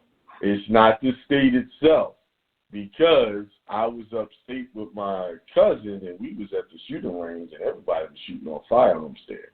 And I 1000% agree. So like I said, I had a lot of rifles. I actually started getting into, like you said, the shooting and the hunting when I was away at Job Corps. This was probably like 7-8 years ago, maybe longer at this point.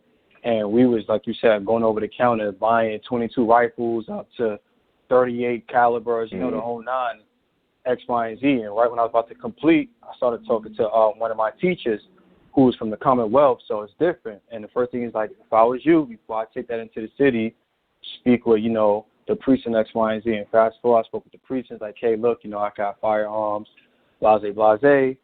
And they like, oh, okay, when you come into the city, bring them to the precinct, and we'll hold them for you, or you got to turn them in because you can't come into this jail. I'm like, what? And then that's when I was like, okay, it's a whole other animal. So like you said, it's definitely levels to it. Now, to add to that, it's about the city. Now, if you're a business owner, you can have a rifle, shotgun all day long. I know that for a fact, because when I was, me and a buddy used to do parties. Like, we get a club and lease it for the night. They would collect the drink money and we would collect the money at the door. And I did this for a little bit. Didn't last very long. That's a very stressful type of business. But you can do a beef broke out, and somebody pulled out a shotgun, and that was one of the reasons why I stopped messing with it. So the cops came, and the cops was like, "Yeah, it's his business established. He can pull out a rifle in his business to protect his business." No, I do have businesses. You spoke before. Yeah. You spoke before. Business owners have more rights when it comes to firearms than just the regular folks. They get leeway. So I can bet. You can best believe those Hasidic Jews are carrying straps up under those garbs. Okay. Oh yeah, they got believe that. Son, they not believe that. They're not learning the Krav Maga. They just carrying. So you just gonna have to, this ways to do it. You just gotta do some due diligence on the study. Yeah. So I want to add this to it. These are the last 2 things I want to add to it. So another good brother who's really on his thing and doing his thing as well, of course, with the nationality and just being a part of this conscious divine movement or whatnot. He actually broke down something very important, which me and really people really overlook. He was explaining to me that you can actually just go create a trust, but also get something called a gun trust, and then just be added as a trustee. And you can actually just keep adding that more sounds feasible. So I would have to research that, but that does sound feasible. He did it. He actually did it. But the only flip side to it is that, I've personally seen it, but like I said, it's a little different because he, like I said, he knows his game, but you get on coming from what I'm about to say. He was already able to carry prior to the gun trust because he's from like Indiana out there. All you gotta do is go over the counter and pass the background test, and you're walking out with whatever kind of pistol you want.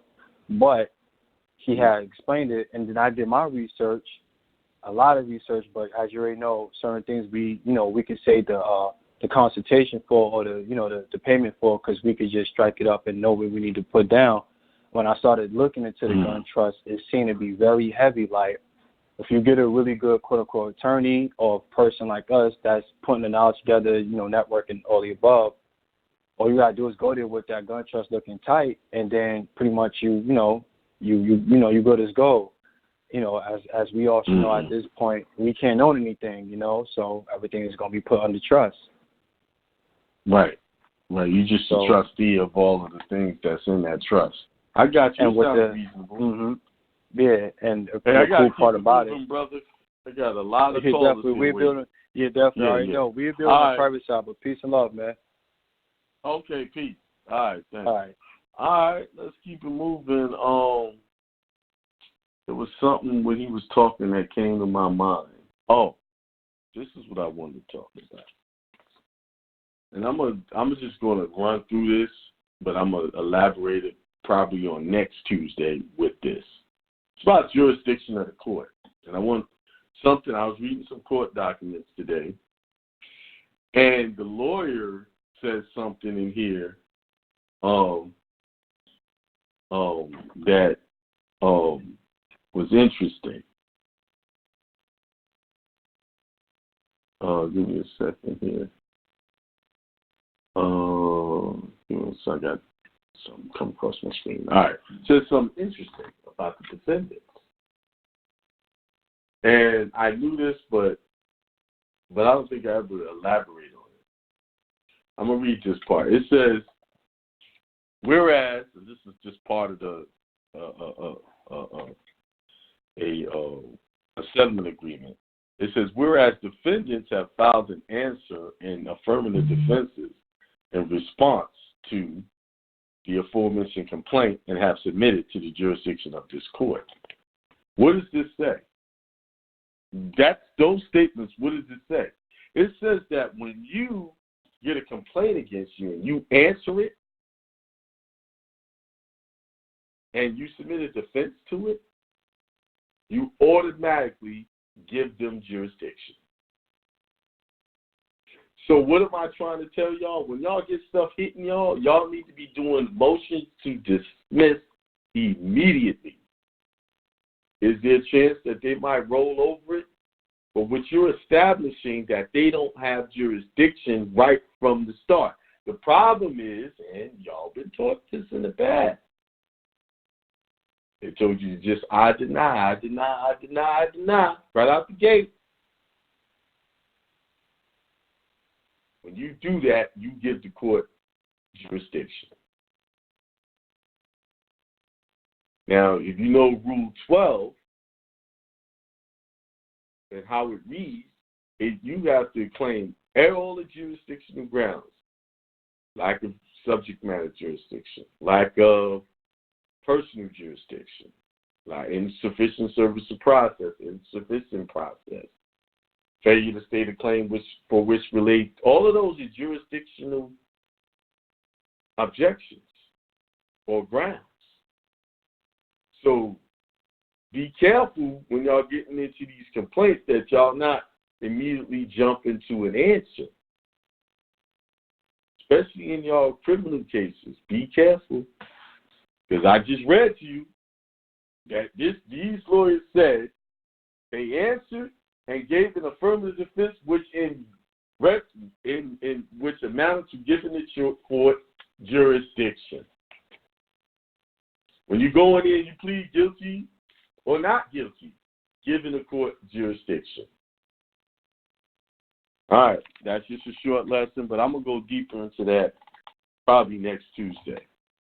All right, let's go to 715-501. Peace, Akiem. How's it going? What's going on, Marco? Everything glad going to see good. you back, man. Chilling at the beach. I was over there speaking your language, man. Learning a little Spanish. Oh, yeah, you got to learn some of that Spanish, man. Learning El Baño. That's a good one to know. Yeah, otherwise you go in the ocean then. Yeah. Yeah. That's cool, man. Man. On the ocean. You did some snorkeling too? You do any we went out on the water. That's cool, man. That's real cool. Yeah, me and my daughter, we did it, and we was in some deep water too. Like it had like, oh boy, that's a rocky place. So yeah, we were swimming kind of between these big stones, boulders, into these little. I guess you want to what they call them, little. Like no cave. Well, it wasn't. It's like a cave, but it was open. There was no like going in, and it was the top over your head. But it was big rocks all over the place. That's cool. That's real that cool, you had man. to be careful of touching because they had the sea urchins on there that you can't touch. Oh yeah. Damn. That's cool. Yeah. That's real cool. I wish I could have took some pictures underwater, but I didn't prepare because usually I get like a something to fill my phone up in so I could take pictures. Oh, but, yeah. You got to get one of those underwater cameras. That's cool, man. That's real cool. Yeah. You were down there for like 2 weeks or a week? No, it was like a week, right? No, we just went for 5 days. Went last Wednesday, came back Sunday. Yeah. Nice. I just want to say where I was going until after I came back because I was trying to keep it under wraps. Back off. Keep it all you're back and all energized, keeping them devils at bay. Yeah. Yeah. Yeah, when you start telling people your moves, they start trying to put hate out there. So I'll just, I'll tell them ignorant people. Back. Let them hate on me after I get back. Yeah, it's ignorance, man. Yeah, I mean, so I get caught up on that sometimes too, and I have to check myself. It's an everyday thing. You got to check yourself. Don't let that devil get into you, Second thing, man. Every second they try to pull you into the nonsense. Especially when you're really trying to do things more positive because that's going to bring you the real wealth. That's real wealth right there. If you have peace of mind, that's wealth. Right there. Yep. And they're just all tests. That's it, See if you pass them. Yeah, but I'm grateful for my family. I'm glad I spent some time this weekend with my boys. We played some basketball. Man, I was dying out there though, but I gotta get back in shape, man. And just spending time with family. I'm grateful for this information. I'm grateful for you teaching this information. And life is good. Life is still good. I can't complain. I had a question about the W-9. Now, what you say makes sense, but you have to in order to do it, you have to come in as a contractor. You still got to do that 1099, right? Well, what I'm working on now is we're gonna do it where you can come in. Like I've talked to other teachers who say, well, corporations ain't gonna let you do it. But when I read W-9 and how you can basically make your own form similar to this to submit, right? Because this form doesn't go to the IRS. It goes to the employer. Company. The company keeps this on file, right? Okay. So sent through the W-4 form, it doesn't go to the IRS. We just keep that on file, and then somebody punches in all of the exemptions or whatever in the computer. So, I thought they hand that into the IRS. The W-4 form. I thought they hand that. They ripped that bottom part off. Electronically done. Because I sent a letter once with that. Okay. Because I gave them a letter. Okay. Yeah. Well, I mean, another good news. On the flip side, I haven't heard from the IRS in months, so that's positive for me. Yeah, since I did that new IRS letter, that's how they've been going. They've been acquiescing big time. Yeah. So they've been acquiescing big time, which is a good thing. No news is good news in a situation like that. Exactly. Right. I also wonder. I got a little information that you put in people on the Dr. Daniels stuff, and I went out and bought a book of hers. It said the book is called "Do You Have the Guts to Be Beautiful?" And this book is like information. Yeah. And it's about like getting rid of your wrinkles and gray hair and balding and stuff like that. So those people that are interested in something like that, they can get that book. So I'm reading that right now. But yeah, other than that, I just had that question. Just wondering, like, if you have to still, because I'm coming in as an employee, and I did that W-4 form, but in order to do that, I thought in order to do that W-9 and you make your own form, you still have to come in as a contractor. That's what I was thinking. Okay. So here's the premise, like where I'm kind of going. If you do your W-9, right, and you customize it the way you want to, then you can get away with giving them an EIN. See, it's an information return that they got to submit saying who they paid and what numbers they paid. And that's it. I see. You know what I'm saying? Okay. And then I added on that what triggers the IRS to look at you is when you actually do a return. Yep. That's what's triggering it. So when you do that return, they want to compare the numbers. Well, if this person's saying this, you saying that, who's right and who's wrong? And then you get the other side is that if you never tip them off through your return, then that issue never comes up. And they audit socials more than they audit EIN. Got you. Now that EIN... People are audited more for doing a return than not. I see, yeah. Yeah, because I haven't done mine yet. The tax return is a confession. You're just giving them a tax confession. Mm-hmm. Saying that you're a U.S. citizen. Your Fifth Amendment rights. Yeah. Got you. Okay. And, I know you said you're planning on doing some seminars and you got some new info. If you ever plan on coming around Chicago area, I'd love to go there. I was thinking there was a place I had to put on my radar. You just reminded me. Okay. Tomorrow I'll just submit some dates for that area. I just you just I said, what is this another area I'm supposed to do? And you just reminded me. All right. Awesome, I'm going to work on that as well. All right. Well, just thank you and peace to God. See you, Akiem. All right. Peace. Peace. All right. Let's go to 702-769. Peace to the gods. Peace to the God. What's going on, brother? Peace, Akiem. This is Antonio Gonzalez out here in Las Vegas from the Chamber Seminar. Oh, yeah, I thought I recognized your voice. What's going on with you? How you doing? I'm doing fantastic, God. I'm doing great. To start off with the positivity, I just got to say just where I'm at right now, every day is getting better mentally, emotionally. The state I'm in is just on such a elevated level, and it really is thanks to Hindsight, thanks to you.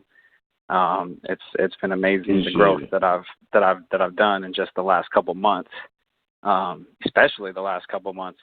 As more that you've been using Reverend Ike, it's been amazing.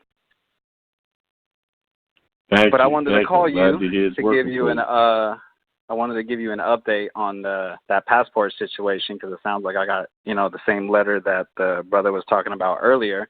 I actually got more information from them today than I had been getting playing phone tag with them the last couple of weeks. I just was, as I was telling you, was trying to get them to officially state why they're claiming the documents provided were insufficient when we know damn well they are sufficient.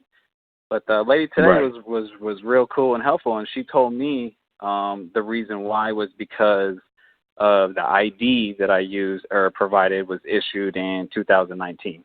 And she told me that anybody that uses an ID for that application that was issued in 2019, that they're hitting with that letter. So I had already, Why? Like, that doesn't make sense. Yeah, I know. I hear you. It still doesn't. It still don't make sense to me. ID, but as she said it, yeah, go ahead. As she said it, honestly, then it seems cool to me. Like I had already sent out the stuff Friday. They've yet to receive it. Hopefully they get it tomorrow with the holiday on Thursday. But I'm not even tripping. Like I know I'm getting the passport. I'm gonna have it in a matter of days. You're gonna get it. You're gonna get it. Yeah, but I think what it is, it's so new. It's so new that they think you got it just to get. That doesn't even make sense. You know what? That I know, make right? sense because my still seems fishy. When he did his passport, he just got his ID that same month. Yeah, my ID I had got in January. He had used another ID.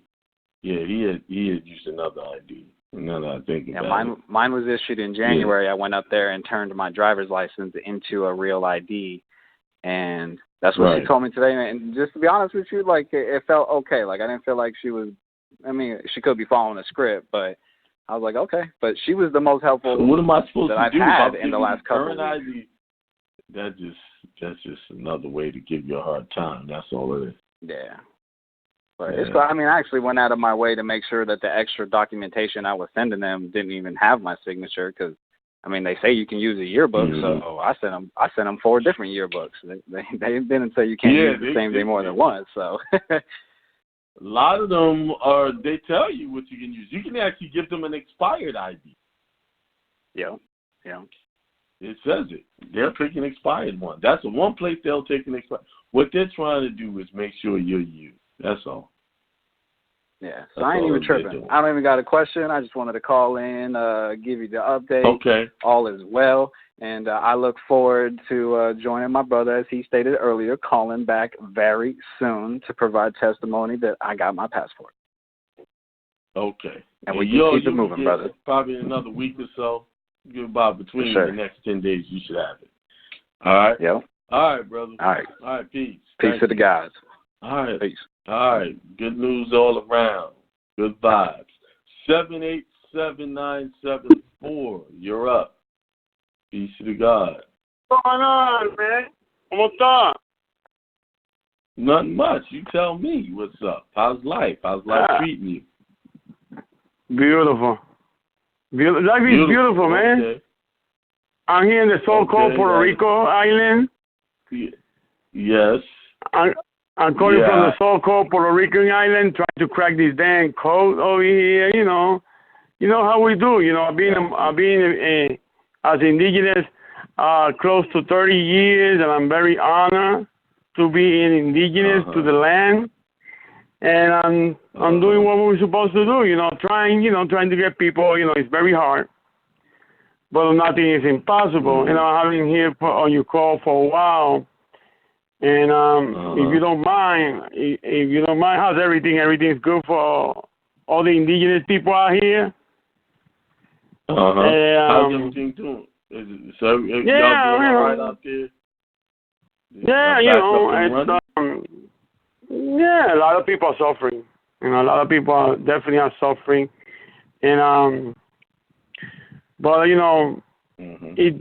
people that are really suffering, this is the people that have the mentality of give me mentality, the welfare mentality.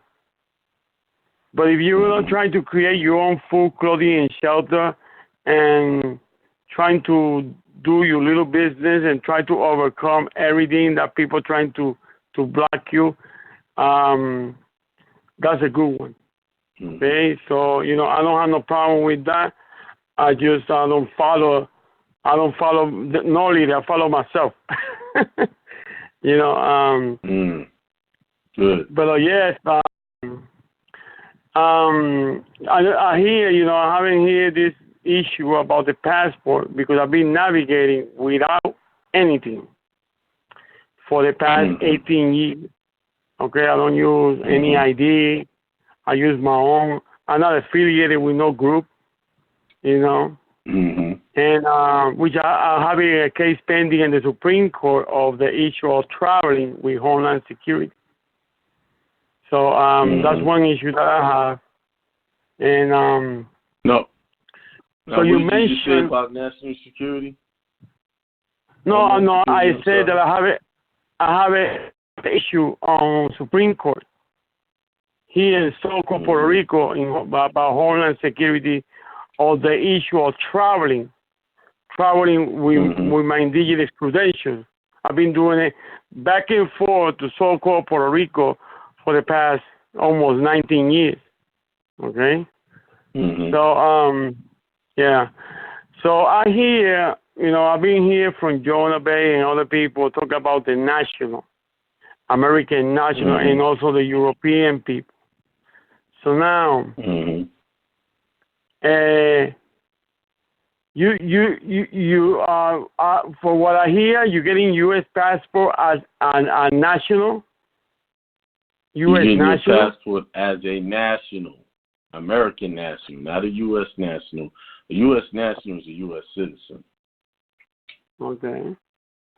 Well, you go back and listen to the older shows. You would get more. Actually, go to my YouTube channel. I break it down. Okay. So channel.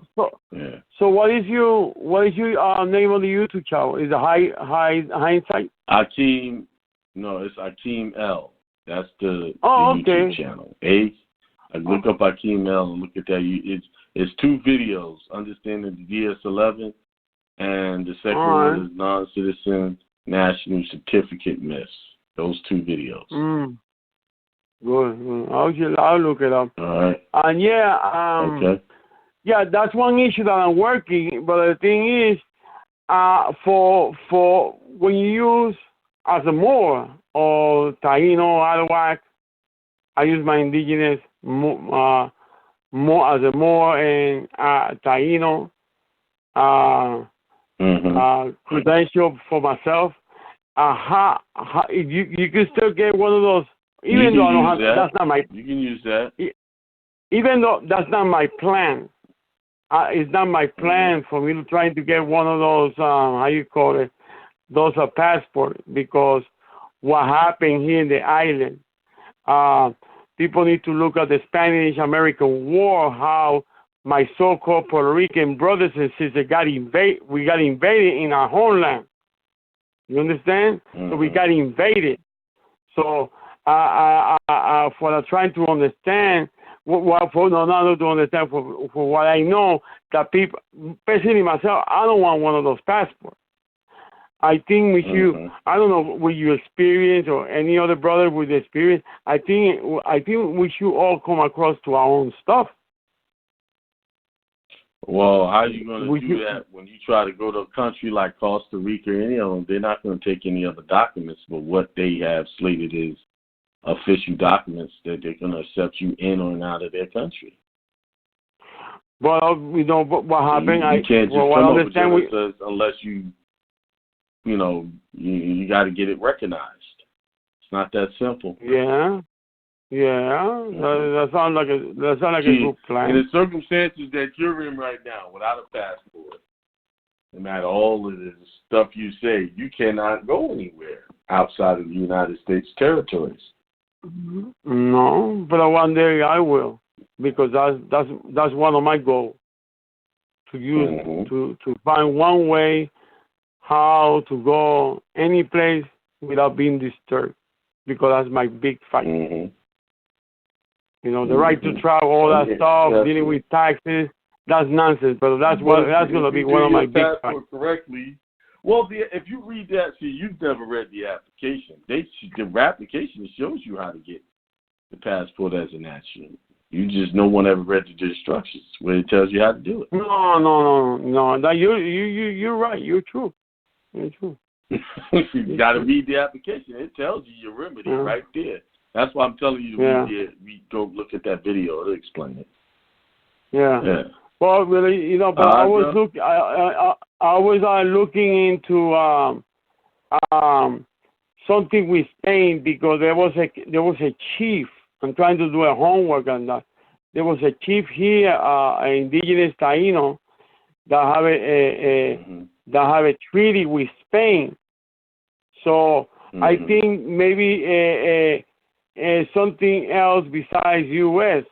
might be good. Maybe something there with Spain. I could go ahead something with Spain. You gotta go and get nationality with that country in order to get that passport. Yes. Which in the rules they say you can have dual nationality. Of course. Yeah. Of course. All right, brother. You can have all the nationality. Call us to get you. Yeah. One more question, you don't mind? Can one more question? You know, those for my so-called Puerto Rican brothers and sisters out there, so-called. Can you break down why this debt, any debt, including, you know, if we go in general, like if you talk about debt, you know, you could break down for reference. Why all this debt is a fake debt? All right.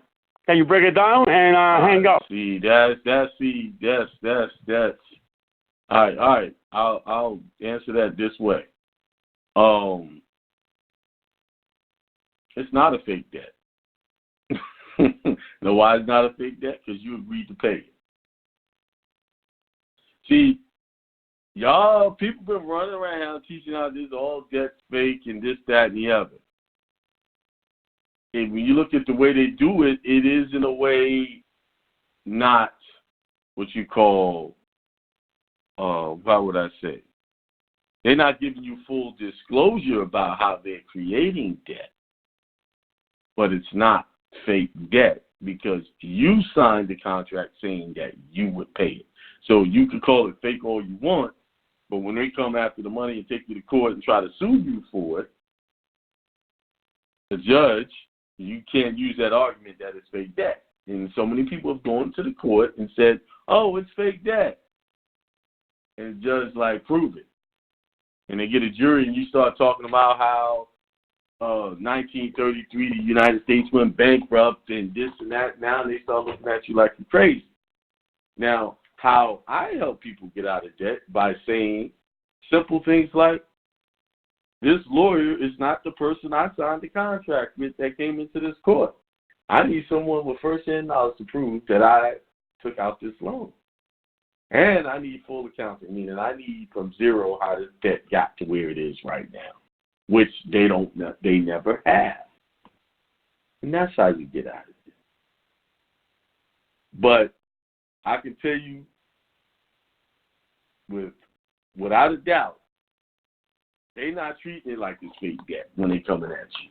So I'm not going to sit there and, hey, it's fake debt and get y'all all to help. Go do this and go do some discharge, because I already know the best discharge I've ever seen since I've been on this information is people doing their daggone passport as a national. That's the best discharge that I've seen, the most consistent discharge.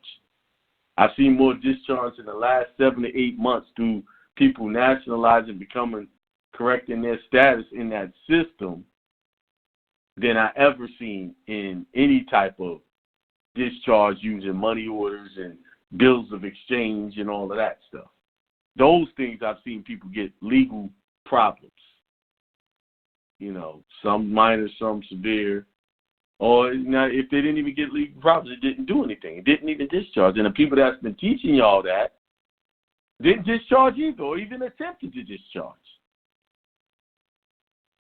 They were lying to tell y'all to get money. All right? So y'all stop following those BS theories. 917-297. Hello? Hello? Hey, Akiem, what's going on, brother? What's going on, brother? How you doing? I'm doing good. I'm doing good. I want to say, I did my process with you with my passport. Okay. Still waiting for that to come. Yeah, you should be hearing something. When did you submit it? When did we submit it, babe? On the June 25th. Yeah, a week ago from today. Okay, so last Tuesday. We should be hearing something by tomorrow. You did expedite it, right? Yeah. We expedited. Okay. Did you give them your email address? I did. I gave them my email address, just like you said. Okay, you should be getting an update by the email. Yeah, you should be hearing from them, letting you know that they're processing it. Well, one thing before I start, I want to thank God. I want to thank you, Akiem. I say keep up the good work. You have been a great, great help. And, hearing success stories and helping people change their lives is just magnificent. And I pray for you every night. It's remarkable. I pray for you every night. Thank you for that. I appreciate that, brother. No problem. I just have 2 questions really quick, and I'm off. My first question is, when you try to get a judge's bond, they said it's in, from my studying, it says it's in risk management. But I don't know exactly where is risk management. I've been trying to find out. I've been calling. You know what risk management is? You know what the other term for risk management is? No, I don't. It's with the insurance company. Insurance. But how do I find out? How do I find out? You can't. A bond is issued by an insurance company. That's risk management. Okay? So you got to find out what insurance company they're using. And how do I find that out? Good question. That I really don't have an answer for, because they hide that information. Yeah, I know. You like what I would do is do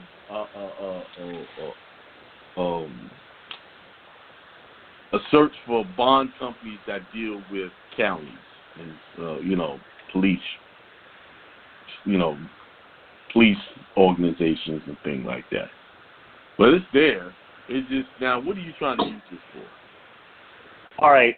So one thing that I noticed, and you probably can contest to this for yourself, when it comes to these judges and cops, one thing I noticed is that they love violating, your rights. And one thing that I noticed, that you have to sue these people to let them know that you're not playing around. You're not playing any games. I didn't come here to play games with you, and I will sue you, or to put it on the record.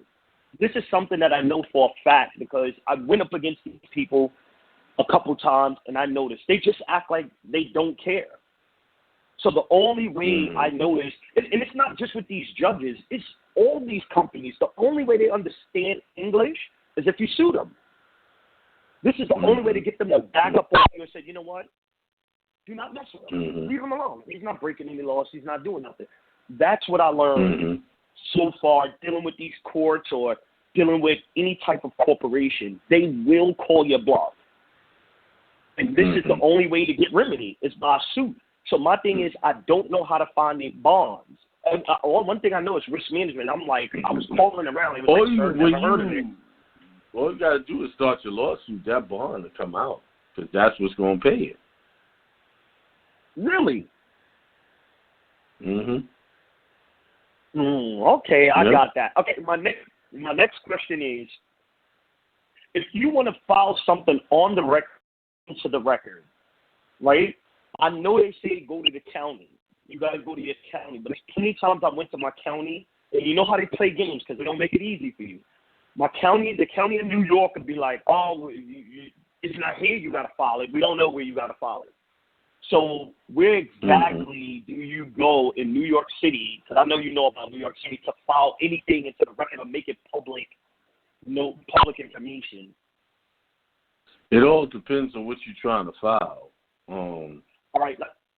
Like one thing that I am trying to file is sorry for cutting you off, but one thing I am trying to file is my common law copyright, and also when I do my name change, to do that as well.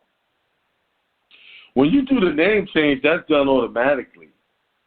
They tell you what to do. Okay. They have you put it in the paper, and then they file it for you once you do the name change. So that's in New York, that's done. That's part of the process.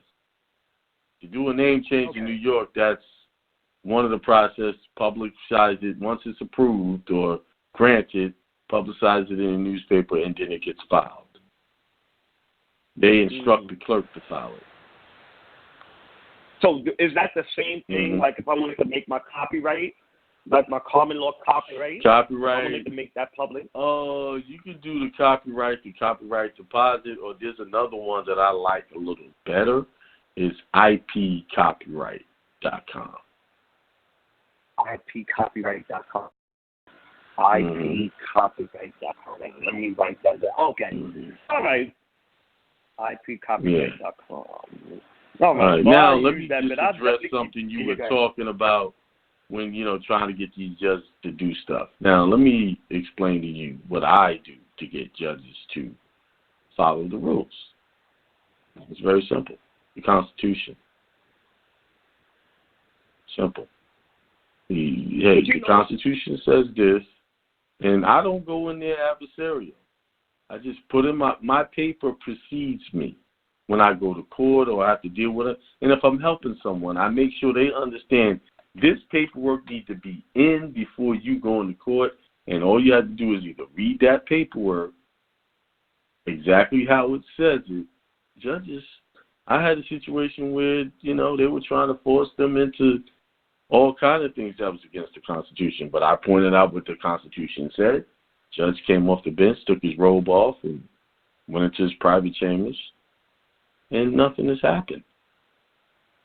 They were even threatened with contempt of court, all of this. Nothing has happened because I showed them their one contract that they took to uphold, and that's the Constitution. So then let me ask you this, Akiem, because this is something, I don't know if you know about this, but this is something new that they're doing in New York. Like I had a traffic case, right? Now they said I was driving without a driver's license. Now the case that I used the case where I can't remember the exact name of the case right now, but it said that they need to have oh God, I can't even think about it. What they're doing that's new in New York, because it's a traffic court case or a case, they'd be like, well, being that you don't have like a case number, they don't take any paperwork or let you file anything into the case because they're like, we don't have a case number for you, so there's nothing you can file. Okay. So how do you get around that? Then you got to pull out Rule 5, showing you that they're not allowing you due process. You understand? Rule 5. That's where the clerk's supposed to file your paperwork. They got a case, trust me. There's a case there. They're just telling you that crap that they don't have a case for you to file it. That's a lie. Everything has an index. In New York, they call them index numbers. Right. So there's something there. How are they going to keep track of it if they don't have a file? That's BS. You let them tell you anything. It's not new. It's just they're trying a new lie to tell you you say you can't file it. And you have to understand Rule 5. Read that rule. That's what the clerk has a duty to record and keep track of all cases, or in their case, index numbers, to make sure things are properly filed into those cases. That's what the clerk is there for, to keep track of everything. And if they're not doing that, she's in dereliction of her duties. Yeah, that's bull. That's some local rule they made up, but the Constitution says you have a right to due process. And when they don't allow you to put your paperwork in there, whether it be a motion to dismiss or your affirmative defenses, they're not giving you due process. And that's what you got to tell them. Constitution. Stay there, you will get remedy. Someone just recently, they had one of the toughest times I've ever seen anybody have, and their case got dismissed. But they stayed the course. They kept using the Constitution. They kept using jurisdiction. And these people did anything and everything to stop it. But they won. Gone. Case dismissed. See, the problem that most people are having, they're talking about the Constitution in the beginning, then they jump off into some side conversation with these people, and they're off of the path that they were supposed to stay on. They're always going to pull you away from the Constitution. When you talk about the Constitution in the courtroom, they never even respond. Yeah. And they always do a trick that sometimes they'll say, oh, we don't do that in here. They'll say something crazy like that. And if you don't know how to address that, when a judge says that, you have to be able to address that. Oh, sir, you're not going to allow me my due process rights that are protected by the Constitution. Is that what you're saying? I just want to be clear. I need a more definitive statement when you make a statement like that. See, that's what I did, Akiem. And the case that I used against him was, I said, Your Honor, how could this case go forward if the people in this case don't have a corporate delecti? I said, can I see the corporate delecti? He's like, don't address them. You got to address me. I said, so Your Honor, the problem is you're using old tactics and the old patriot tactics. See, how I would talk to the judge is this cannot move forward because jurisdiction has not been established properly here. First of all, let's say if it's a traffic case, where was this warrant that they're supposed to have before they even talk to me? Cops can't just be running up on you, asking questions. Although they do it, they're not supposed to. That's against the Constitution. Yeah. But, so when the judge, you tells you, make a few mistakes, you understand what to do next time. What's that? Yeah, I do. I said, so when I told the judge the same thing that you said, Your Honor, jurisdiction haven't been proved. She said jurisdiction been proved. It happened in the Bronx. I said, what? I said, no. No, that doesn't give jurisdiction. No. First of all, what happened in the Bronx was a cop pulled me over without a warrant. So, therefore, everything that happens after that cannot be used as evidence. Because he didn't have the proper things to even get that far. That's why you have to read the Constitution, because the Constitution tells you what they're supposed to have when they talk to you. Yeah, I got to get that in my state constitution. You keep telling me to get that. Where can I buy that or pick it up, or can I just Google that? You don't have to buy it. You can go to your state archives, and they got it, copies of it. They'll give you a certified copy. You can get a certified copy from the library. You know what? That's what I'm going to do. I'm going to do that tomorrow, matter of fact. I'm going to go to the library and get a certified copy of my state constitution. Mm-hmm. So I got to do it. All right, thank you so much, Akiem, brother. All right, no problem. Peace to the God. All right, my last call for the night.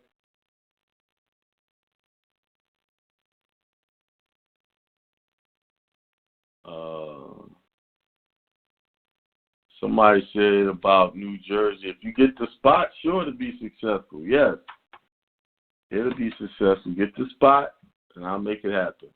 All right, let's go to 630-918.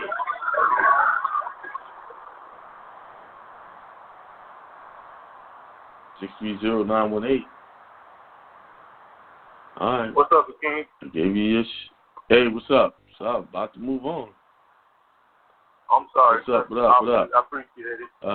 What's going on with you? I didn't get into the host queue, so I just want to say, man, appreciate what you do, man. Everything is in process of my nationality, so I just appreciate it. Okay, have a good good. night. All right, you too. Thank you. All right, peace. All right, y'all, that is it. I got through all of the calls. That was great. Got through them. So, remember, don't let the devils get in your head and distract you. And as always, y'all have a good night. Peace and blessings to you and yours. And, of course, I got to leave y'all with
Peace to the gods. This is Akiem from Hindsight Radio, the information station changing the nation.